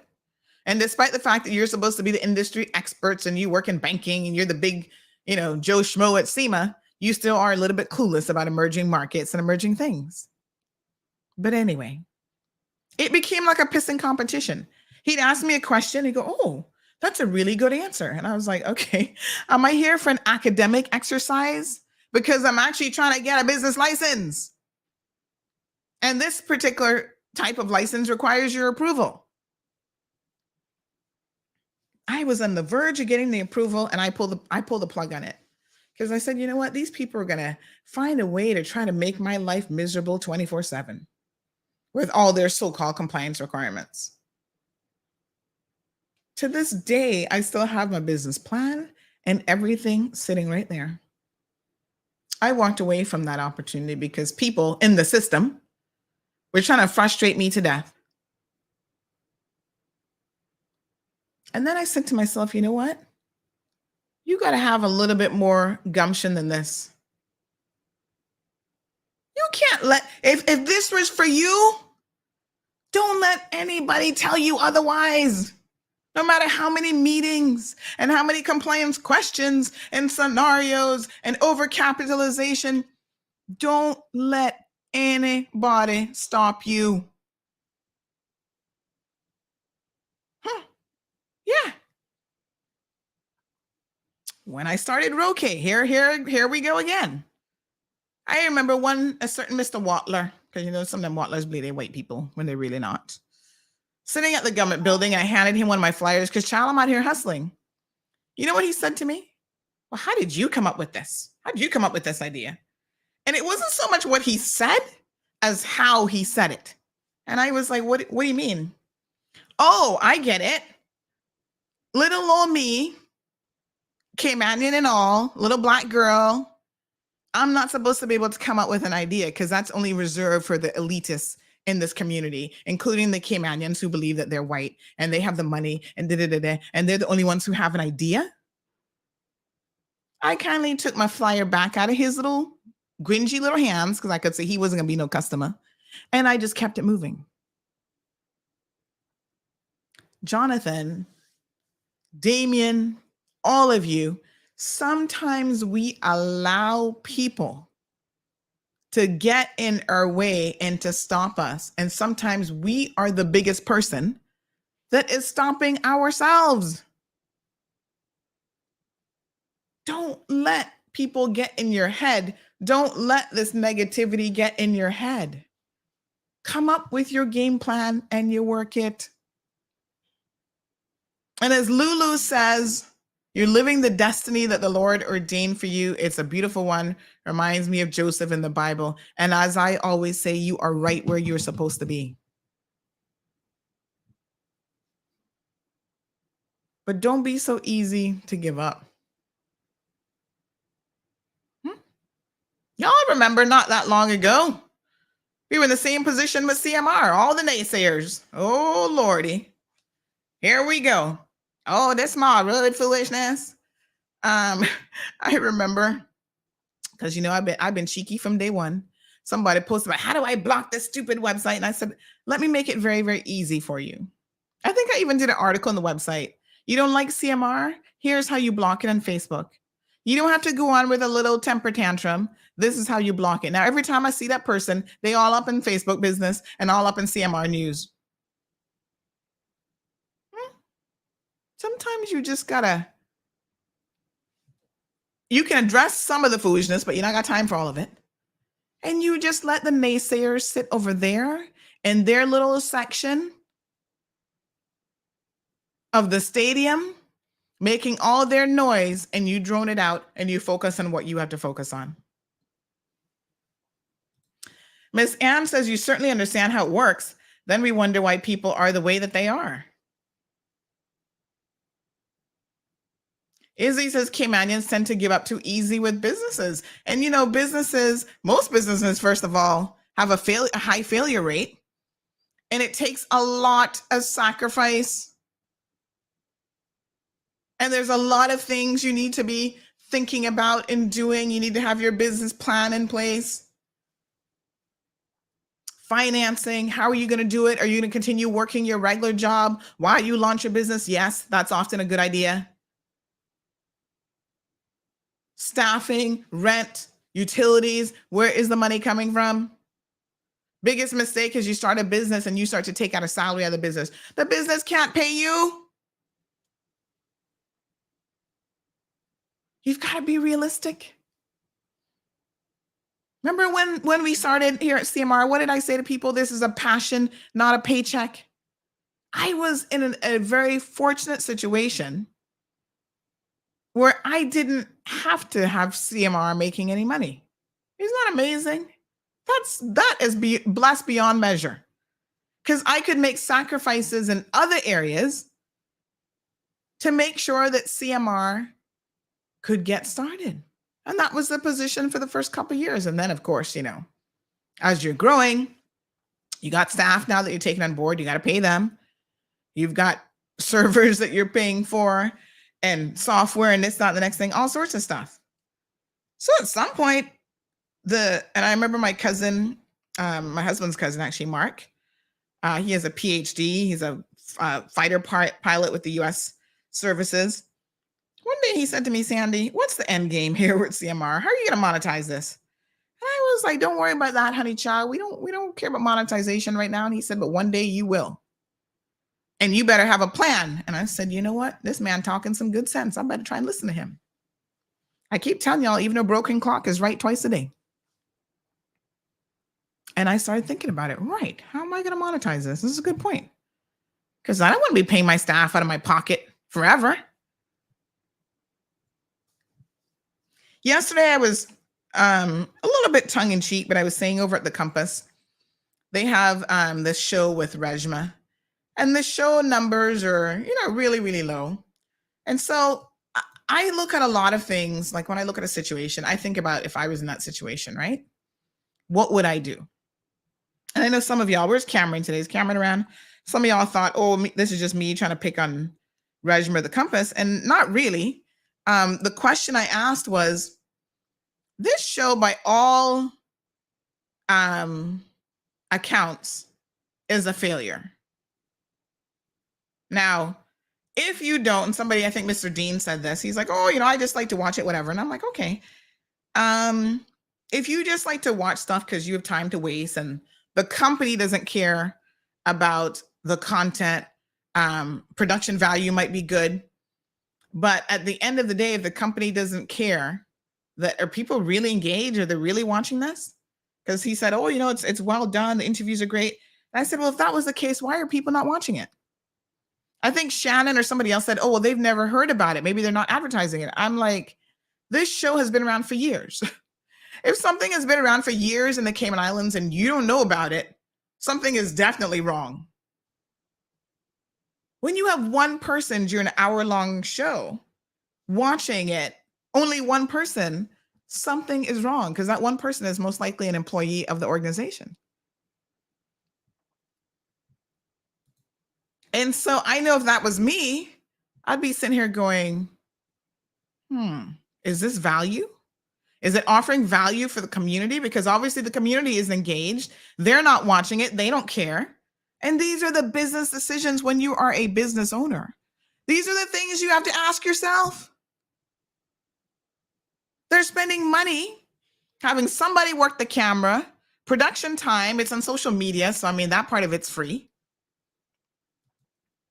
Right?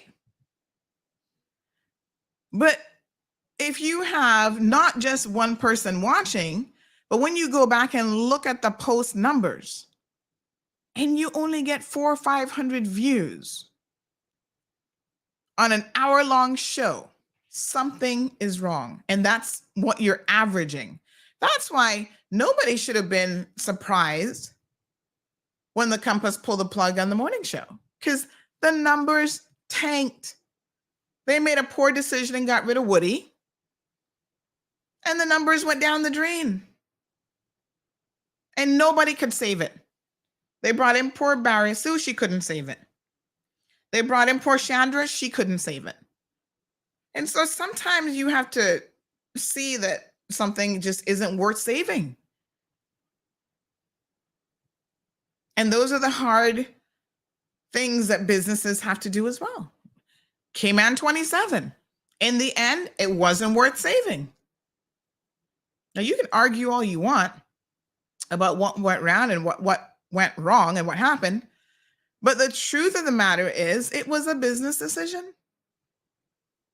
That's all. When you're in business, such as myself, you have to keep an eye on your own goals and objectives. And honestly, you also keep an eye on your competitors, on emerging competitors, so people who are coming into the space, people who are already in the space. And there are times when you have to make some really tough decisions yourself.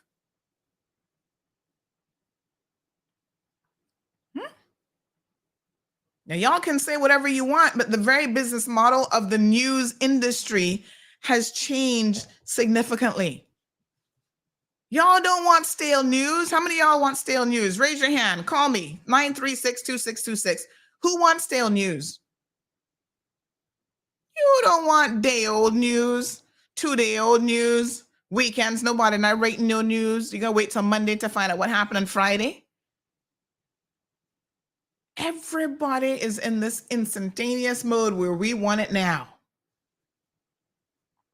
And one of the things that CMR has been able to deliver on is giving it to you in almost real time.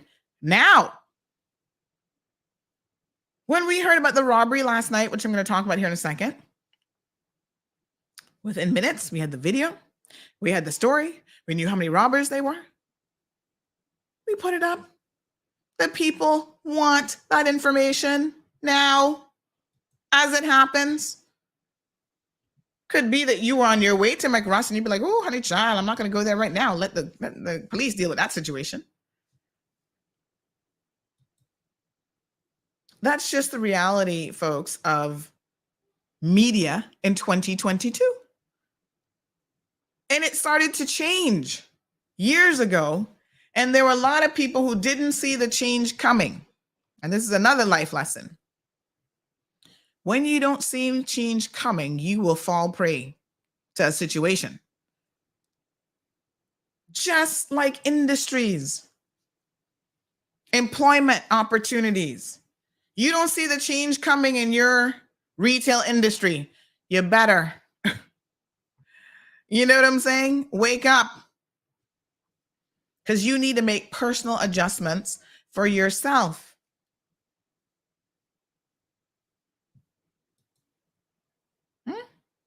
The writing is always on the wall. It just becomes a question of whether or not you see the writing and understand what it means.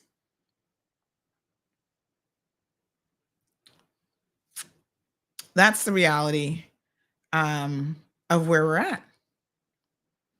You can have all the fanciness in the world, and most people don't care about fanciness when it comes to even delivering the news. People just want to hear what it is. Give it to us straight. Tell us what it is, and we'll understand. We'll get it.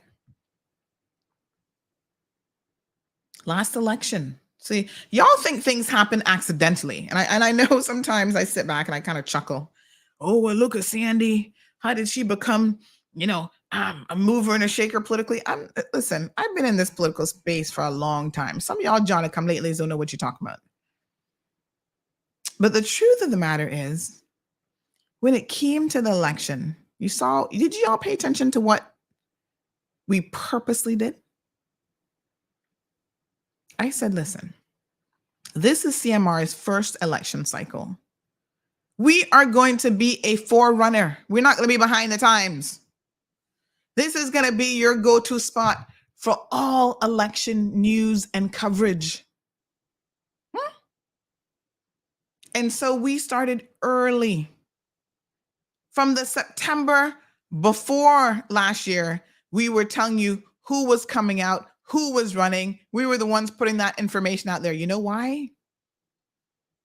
Because we wanted to ensure for all of your election news and coverage, this is the only place that you needed to come. And I think we did a pretty good job of it. Nomination day was a big day.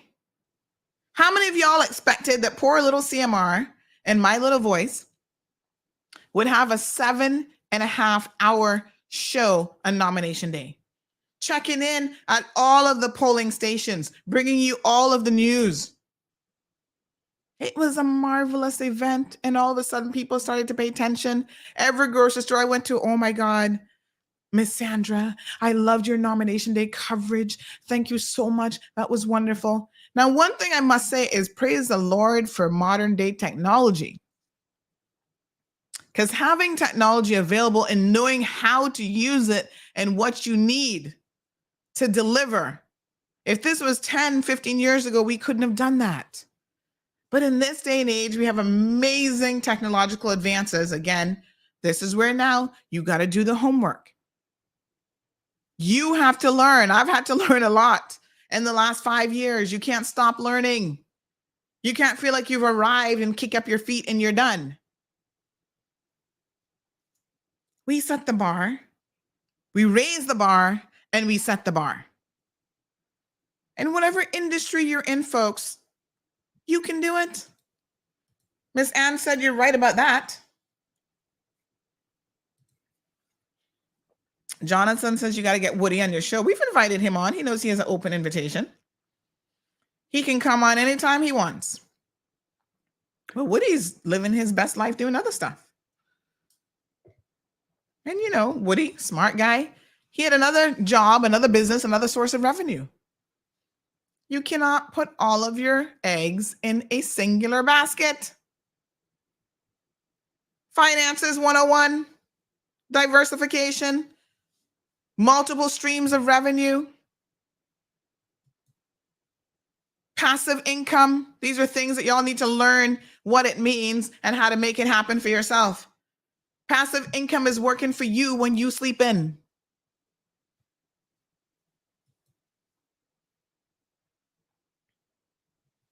Mm-hmm.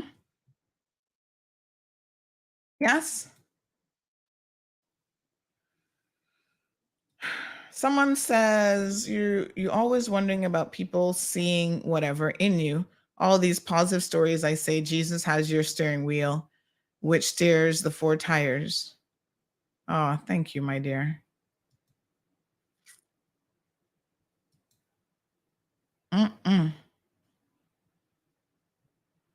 Who is this messaging me about what? All right. So listen,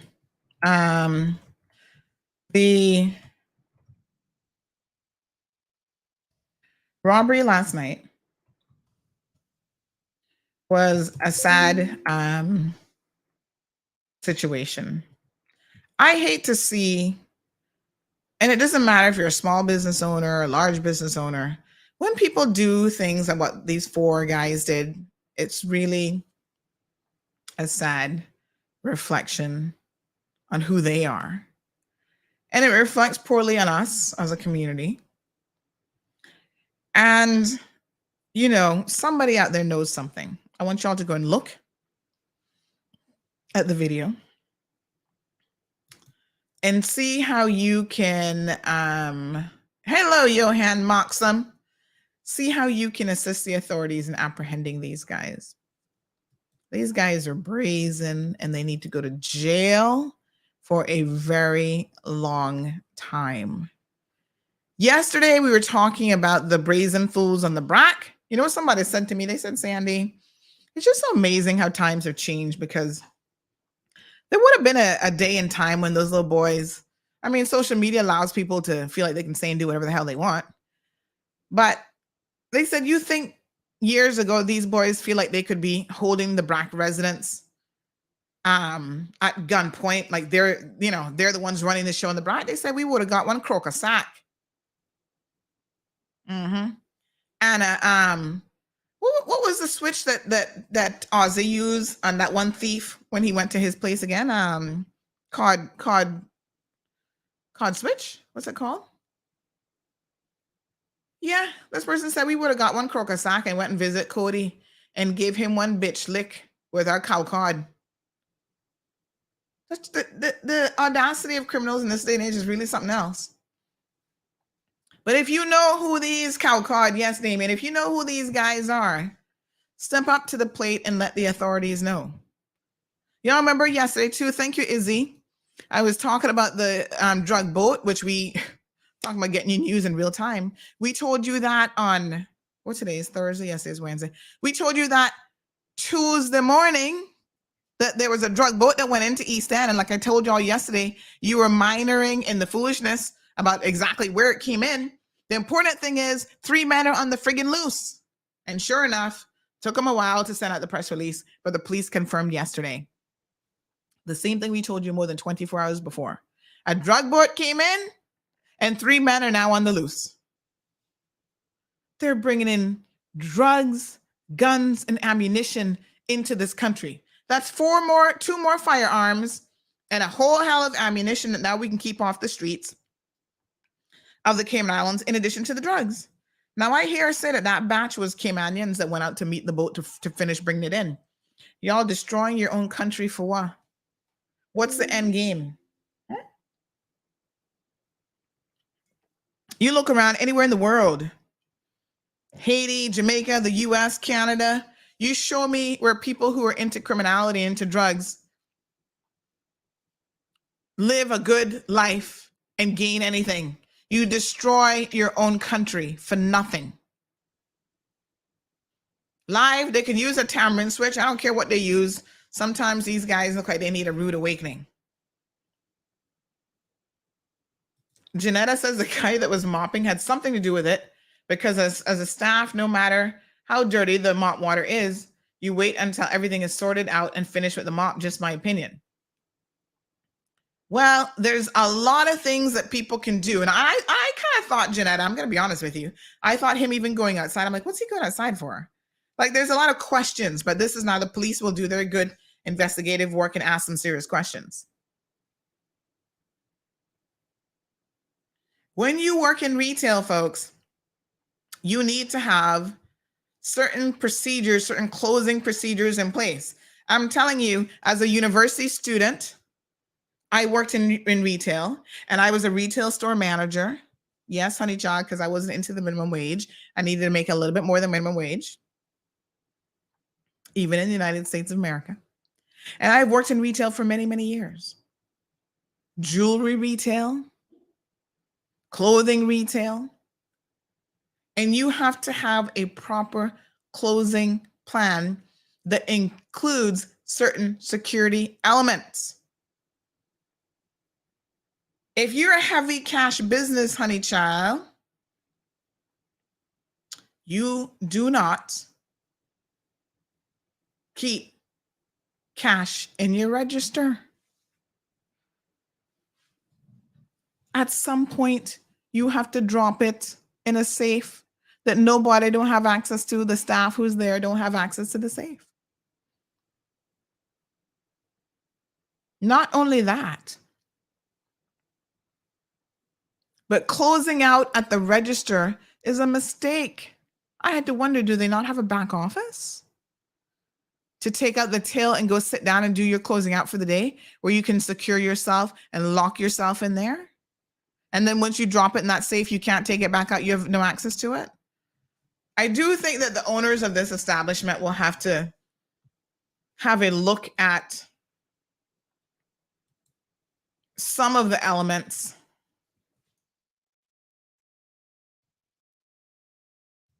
of what they have in place with a view to offering better and more security to staff.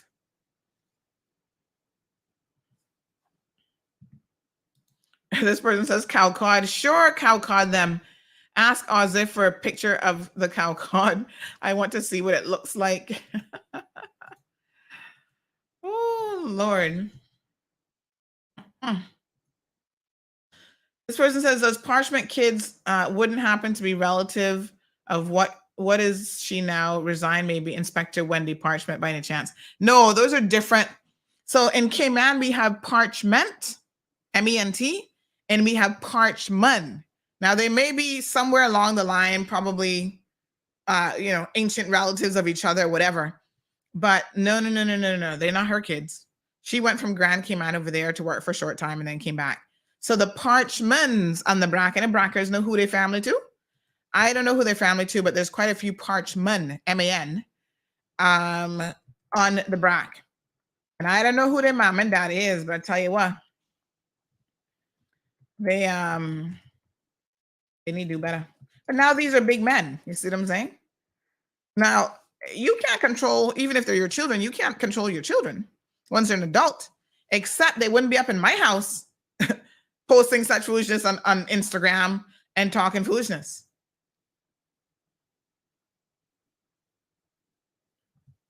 Yeah.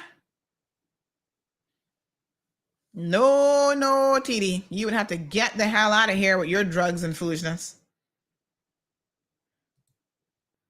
This is where parents become part of the problem. Enablers.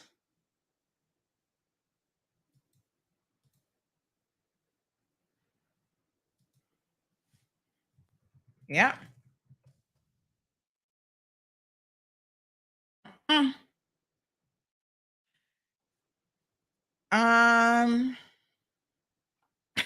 This person says about Liz Truss says, poor thing. She killed the queen and then quit. Mission accomplished. Oh no. Oh my God, no.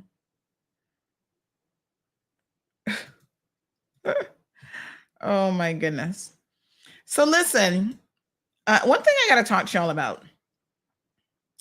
The police officer who's been charged with obstructing the course of justice or whatever all his charges are.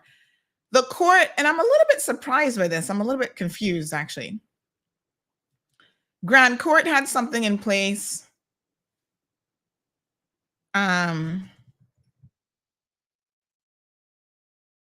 Which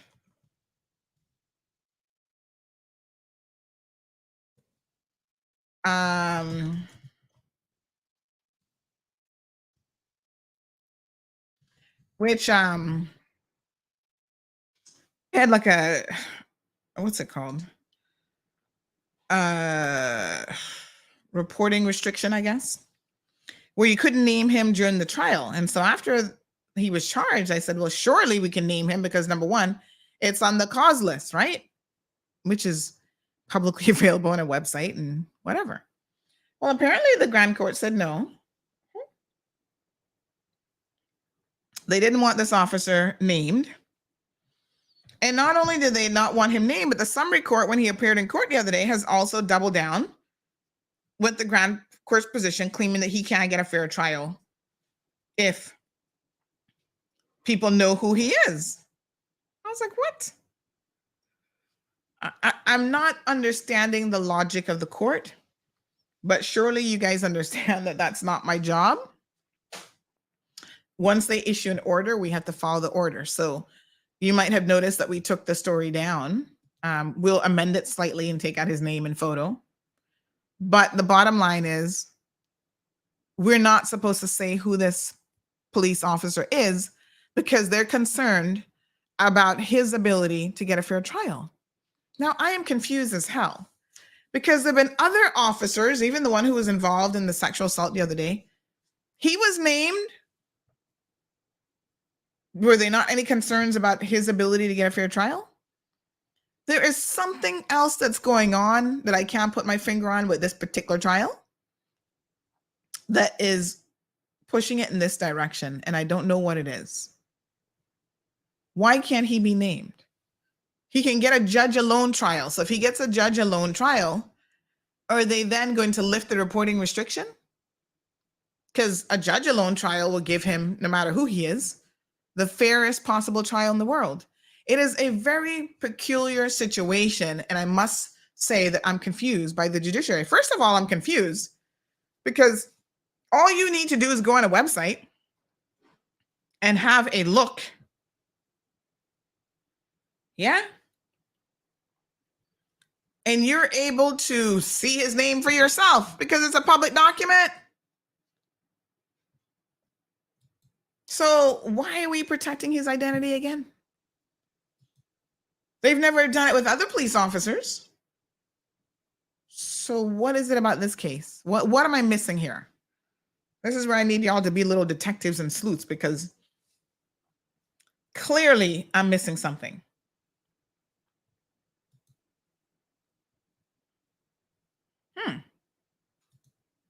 I don't know. This one's got me puzzled. Got me shaking my head. We don't know if he'll elect a jury trial, but I mean, that'll be on him. The interesting thing about the whole situation is I have to wonder if, let me see if the judgment, we might have to request a copy of the judgment in the murder trial, right? Because I don't think they're necessarily going to publish that, but we can request a copy of it. In the judgment, the judge would have said certain things in any event about his role and the witness who made allegations against him. And let me just say this. She obviously believed and said in her judgment that she believed what the witness said about this man. So in a separate trial, the judge has already, in a way, indicted him because she said that he interfered with the witness, which is believable, and why the witness took over a year to then come forward.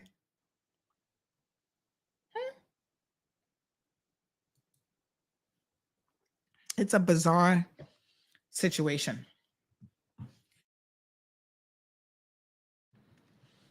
I do believe that the judiciary sometimes is a little bit confusing. And I try to explain these things to you all so that you can kind of understand, you know, what's happening.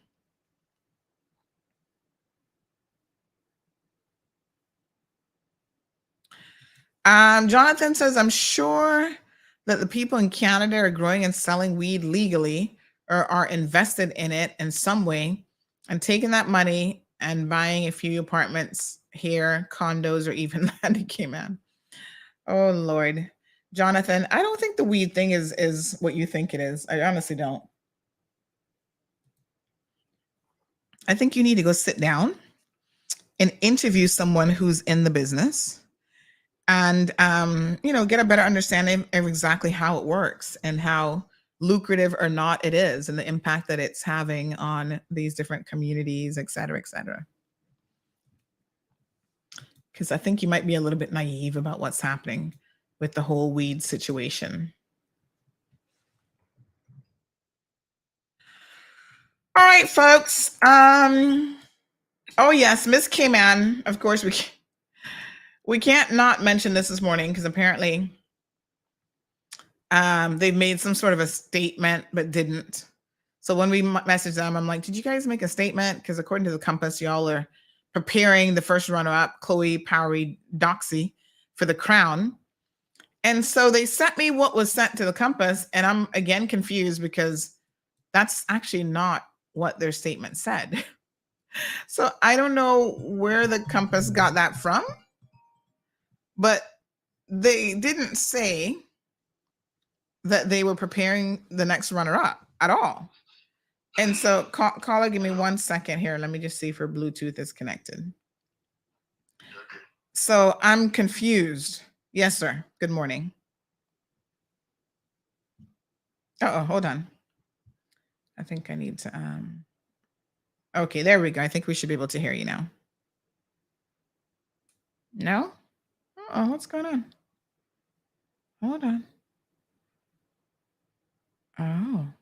Caller, do me a favor. Just call back because for some reason I can't hear you, and see if we can reestablish the connection. The Bluetooth wasn't initially connected, but remember when I told you all about the importance of comprehension and of reading something and understanding what it actually says, and then being able to take that and convey that message accurately to someone else.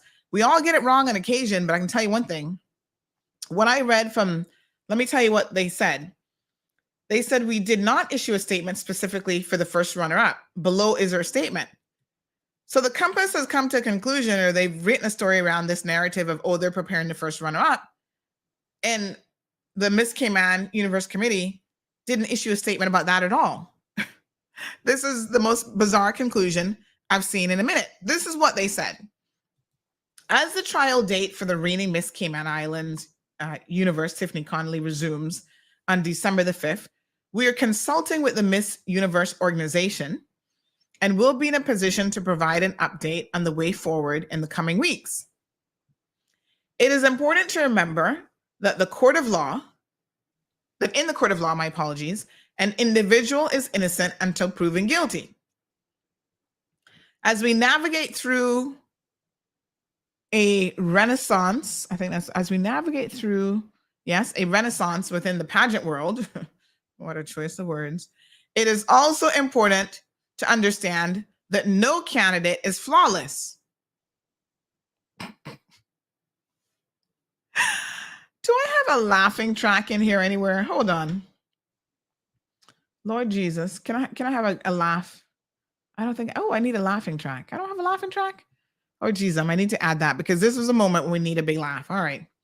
No candidate is flawless. Some come from harsh beginnings and strive to improve themselves throughout their journey. Our succession plan has always been that if a reigning queen is unable to complete her reign or perform her duties for any reason, there is a first runner-up who is ready to assume the role. The committee is unable to comment on the current legal proceedings with our reigning Miss Cayman Islands Universe. However, we will continue to monitor the situation. Well, I don't know what kind of monitoring y'all doing because you didn't even show up to court. The committee will continue to execute what it has always been commissioned to do by the Ministry of Tourism, and that is to produce a pageant, empower and mentor young ladies in the Cayman Islands, and not deny them the opportunity to participate as long as they meet the requirements. The current requirements are under review by the ministry.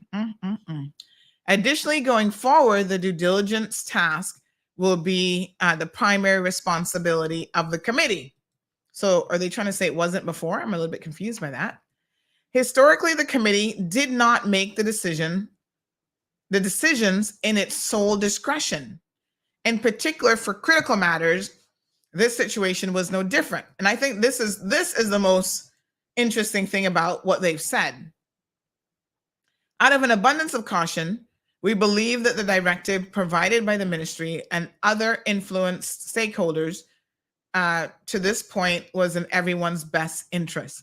So this is interesting because they have certainly said that they didn't make the decision in their sole discretion, but the ministry has never said that. It is a very confusing situation, but it's one now where everyone is trying to deflect responsibility. Nobody's willing to take it. Obviously, the committee has gotten the brunt of the negativity as it relates to this, But to me, that is the crux of what they've said, although it's one sentence out of a few. Nowhere in this do they say that they're actually preparing the first runner-up. They say that that's always the contingency plan. That if for some reason the current person is unable to represent, then the fallback plan is that the first runner-up will do so. This doesn't even say to me that they've had a conversation with her. This doesn't say to me that they've initiated any of those plans. But quite ironically, you know, that was the headline for the Compass. So I was a bit confused when I saw that headline and when I then read what they actually had to say. So someone says, look at Seattle or Portland, some of the first places to go lawless on weed, and it's been a spiral downhill journey.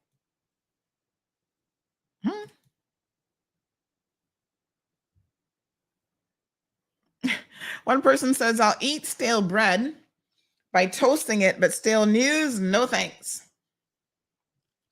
Another person says, what happened to Minister Brian? He seems to have evaporated all of a sudden. So disappointed in him. Sad. He's been traveling, honey child. I think he, I want to say he might have gotten back on island yesterday, the day before, but you know, the minister has taken on this very large responsibility for the regional tourism industry. And so, you know, what does that mean locally? A lot of people are saying, even at the time that he got the position, that maybe he was taking on too much on his plate.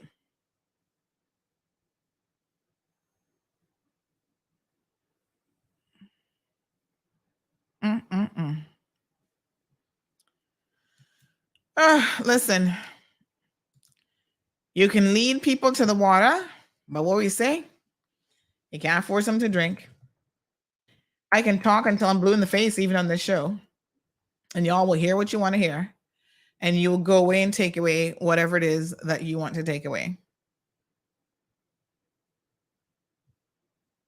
I don't know.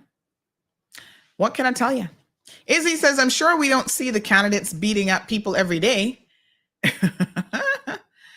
Oh, Lord Jesus. Hey, Cameron, you're here. Good. Marshall says the committee is full of BS. Vicky's asking for Jared. She says, oh, what happened to Jared? Not sure if I spell his name right. No, you didn't, honey child, but that's okay. Jared is a student, and he's also doing his own little, you know, business. He's trying to get his own little stuff going. So he's been focusing on him. He's been busy. I will let him know, Miss Vicky, that you asked for him. I'm sure he will appreciate that. So, yeah, I mean, that's what Miss Cayman has said. I don't know what any of that really means, except they're not going to do anything till come December. If she is convicted. This is a strange thing now, though. If you were, let me ask y'all a question.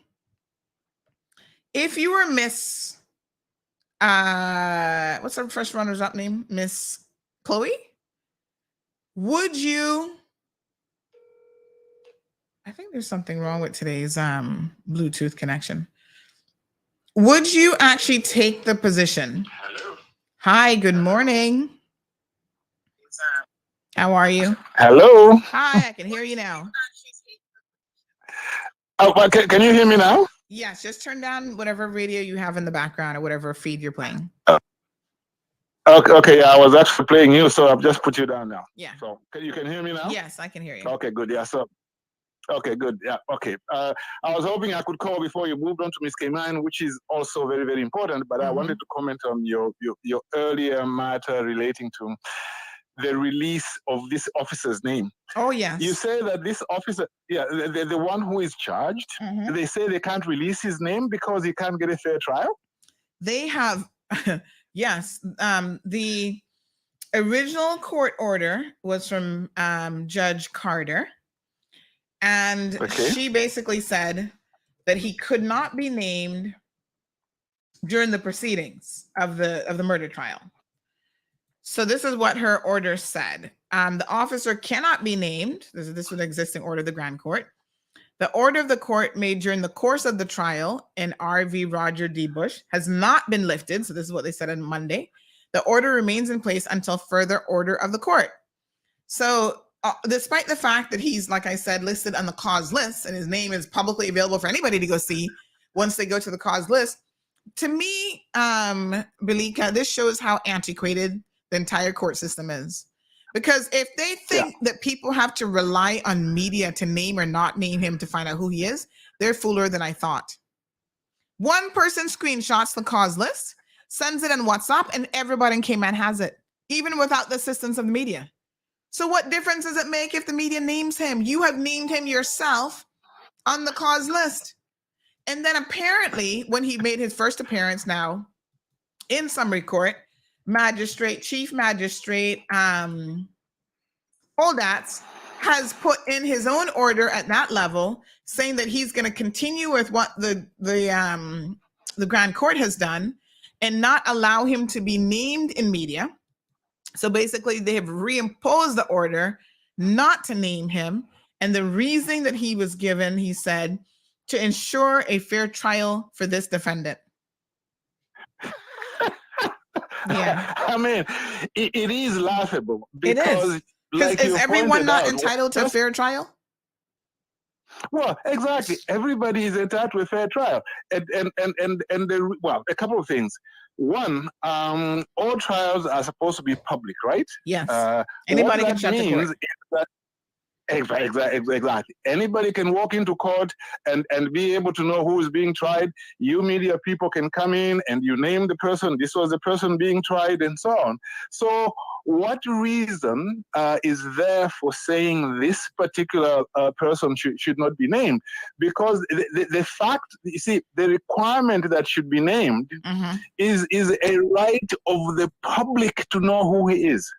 Now, if you want to say, well, the public shouldn't know who he is, there must be some special reason. I mean, you know that, Sandy, but just for your listeners, there are cases where you want to protect the identity of the victim because, they are vulnerable and there's some special reason like that. So in the absence of a reason, I don't see why this person cannot be named. But there are a couple of principles which they are violating here. You see, okay, I know that with freedom of information, it doesn't apply to matters of a judicial nature.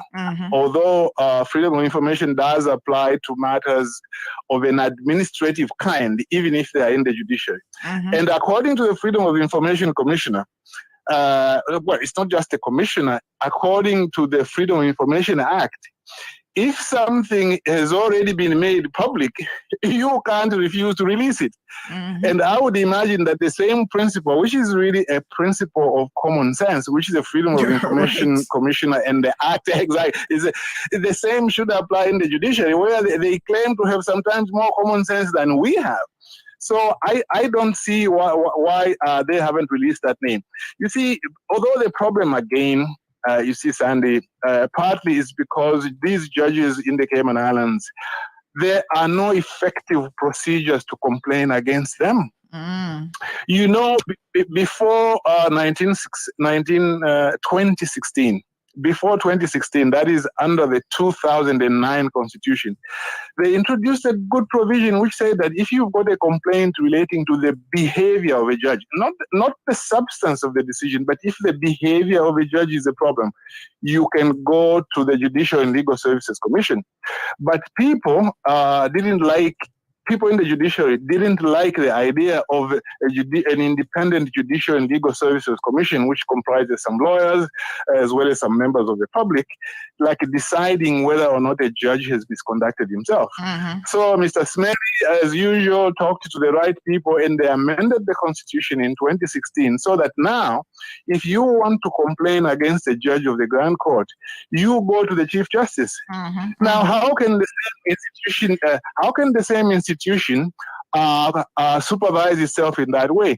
If I work for government and I am, I've got a problem with my say chief officer, I actually don't even go to the deputy governor. I apply to the Civil Service Appeals Commission, which is a separate body.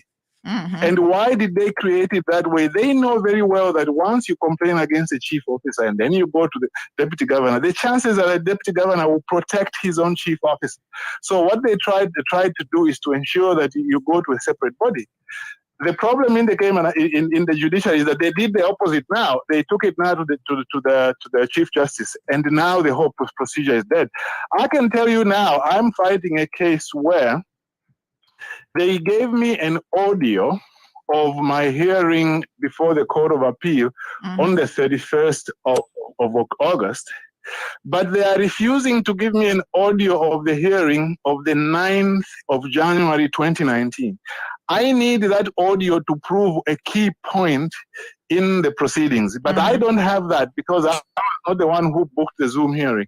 It is the judiciary who has that. So they have given me the audio of one hearing, but they are refusing to give me the audio of the other hearing. And then I've said, if you can give me the audio for one, why are you not giving me the audio for the other one? It is the same illogical thing like they are doing in this particular case. But the reason they are doing it in my case, I know it is because if I get that other audio, somebody's job on the judiciary is done. Okay? So, but again, where do I go? I have complained again to the Chief Justice. It hasn't worked. So where I am at the moment, and this is something that I hope that members of the public can benefit from. I'm fighting this. I'm fighting this through the freedom of information issue. I've got actually 3 freedom of information issues. One is being reviewed. The other one is partially reviewed. The other one is now with the Complaints Commissioner, all relating to the judiciary. Because I would like that people should be free to get a video of any hearing that is taking place. And so that the people there are not deciding that, well, we will give you this one, but we won't give you this one. We will give that person, but we will not give the other person. And I think that if we can make it clear, maybe hopefully through the Freedom of Information Office, hopefully that maybe it can be judicially reviewed, that people can become free really to get more information. And some of these illogical decisions which are made, like the one that you've just referred to, can be reduced. And I also have actually written to the Premier, I wrote him way back, to say that they need to relook at that provision of the Constitution to ensure that judges are more supervised, because when they are better supervised, the qualities of their decisions also are going to improve. I'm sorry I took you out now on a tangent, but thank you very much. I appreciate it. Yeah, thanks very much. We'll talk soon. All right, Bye-bye. my dear. So it is a peculiar thing, and I'm an advocate really for transparency in all aspects of the court proceedings.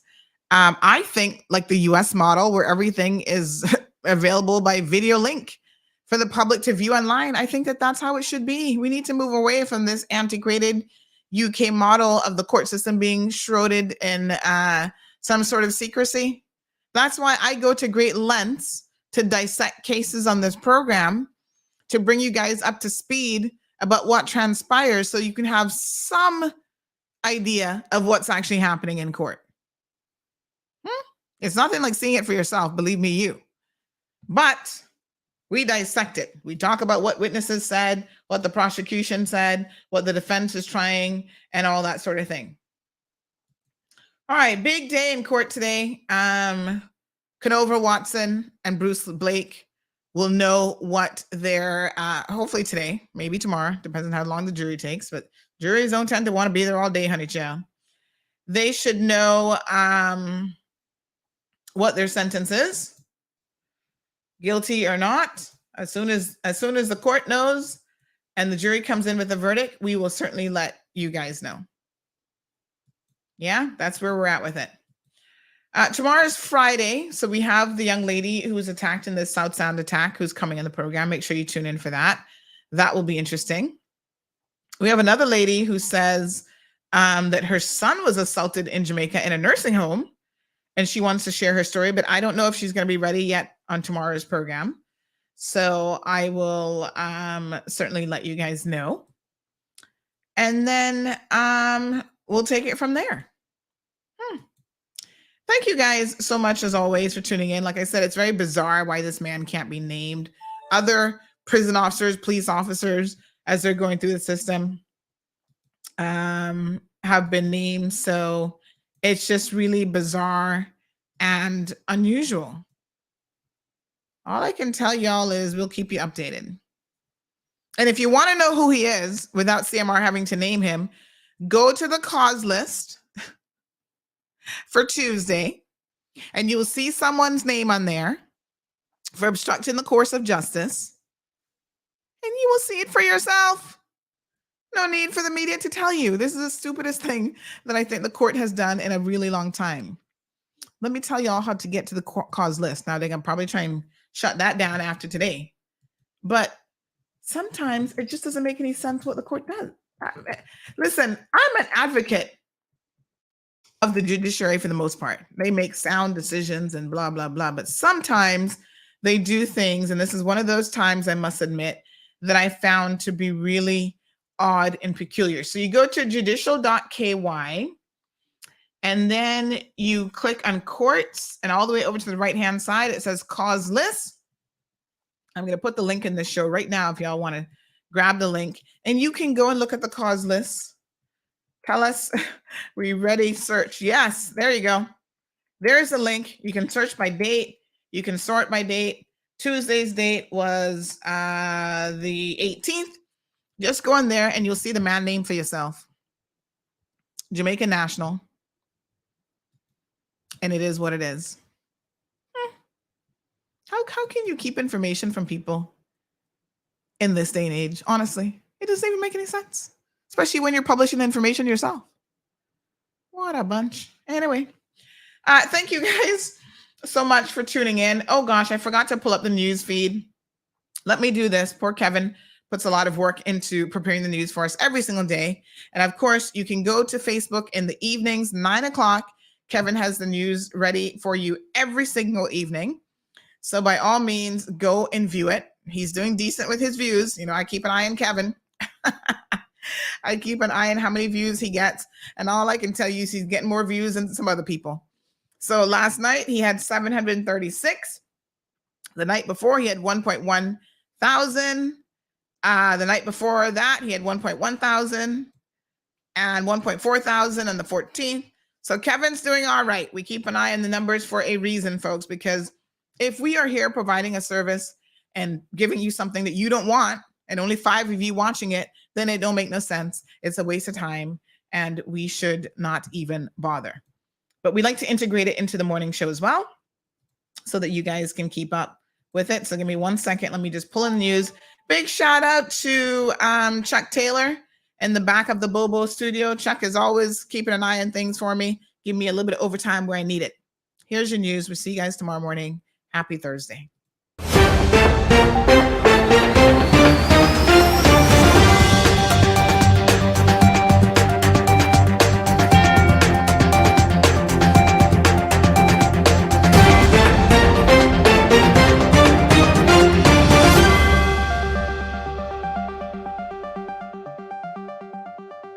Hello, I'm Kevin Watler, and this is your CMR Daily Buzz. Several students who graduated from Clifton Hunter High School last week have achieved regional accolades in the CSEC examinations. For the first time, 33 students graduated with high honors, having passed 9 or more subjects, including English and mathematics. 57 students earned honors diplomas, having passed 7 or more subjects, and the Clifton Hunter High School held its 2022 graduation ceremony last Thursday. KMAS announced the removal of full t-shirt bans as participants in the future KMAS carnivals. Organizers say KMAS Carnival is aiming to create a delicate balance between the expectations of its bands and masqueraders, spectators, and sponsors when it comes to presentation of the Carnival Parade. KMAS Carnival is not completely banning t-shirts in the parade, but no more than 30% of the band's total registered participants and only up to 175 shirts can be sold. CUC offices will be closing at noon Friday to facilitate a company event. Customer services, emails, and telephone service will also be unavailable. All will reopen with normal hours on Monday. Also, Water Authority offices in Grand Cayman and Cayman Brac will be closed on Friday to facilitate a system upgrade. During the upgrade, there will also be no access to the customer web portal from 6 Thursday evening to 6 Friday evening. Online payments will still be accessible on its website at waterauthority.ky or via online banking. The domestic sea swim season opened on Saturday with Thomas Ferguson edging defending winner Will Sellers to take first in the 38th annual Foster's 800-meter sea swim. Ferguson finished first with a time of 9 minutes 29.7 seconds, while Sellers 9 minutes 33.05 seconds, Harper Barrowman 9 minutes 37.3 seconds, Jordan Leslie 9 minutes 46.02 seconds, and Soraya Broadbelt 10 minutes 5.02 seconds round out the top 5. Now for your CMR weather update, it's brought to you by WG Charters. Sunrise at 6:21, scattered showers and thunderstorms are possible when the temperature is at 86 degrees Fahrenheit and the humidity at 72% like the forecast calls for. It will feel around 100 degrees Fahrenheit. Winds light and variable and the sun sets at 5:58. At nighttime, the temperature falls to the high 70s and there's a higher chance of some scattered thunderstorms. Looking forward, higher rain chances for the weekend, so keep that in mind as you plan your weekend. CMR weather updates are brought to you by WG Charters. They offer private boat trips for a great price and we encourage you to support them. Now for some regional and international news. The United States said Tuesday it has offered critical emergency humanitarian assistance to the people of Cuba to recover from the devastation caused by Hurricane Ian, an unusual but not unprecedented move after years of bilateral tensions. The assistance includes $2 million in provisions and supplies and will be provided through trusted international partners like the Red Cross by way of the United States Agency for International Development. The hurricane left parts of Cuba with blackouts fueling discontent on the Caribbean island, especially in rural areas where blackouts are the worst. 4 Trinidad and Tobago nationals were remanded after they appeared in serious offences court on Monday on drug and ammunition-related charges after their 29-foot vessel was intercepted by the St. Vincent and Grenadines Coast Guard last Friday. The 4 were arrested after the Coast Guard seized 330 grams of cocaine and 69 rounds of ammunition within the territorial waters of St. Vincent and the Grenadines. The New York Immigration Coalition has criticized a federal district judge's decision on the Deferred Action for Childhood Arrivals, more often called DACA, claiming that it cruelly endangers the lives of millions of the Caribbean and other immigrants who went to the United States as children. Justice Andrew Hannon of the United States District Court for the Southern District of Texas has issued an injunction preventing the Biden administration's latest DACA regulation from taking effect. His judgment permits DACA renewals but denies first-time DACA applications. That's it for now on Daily Buzz. Thank you for joining me. Please stay safe and God bless.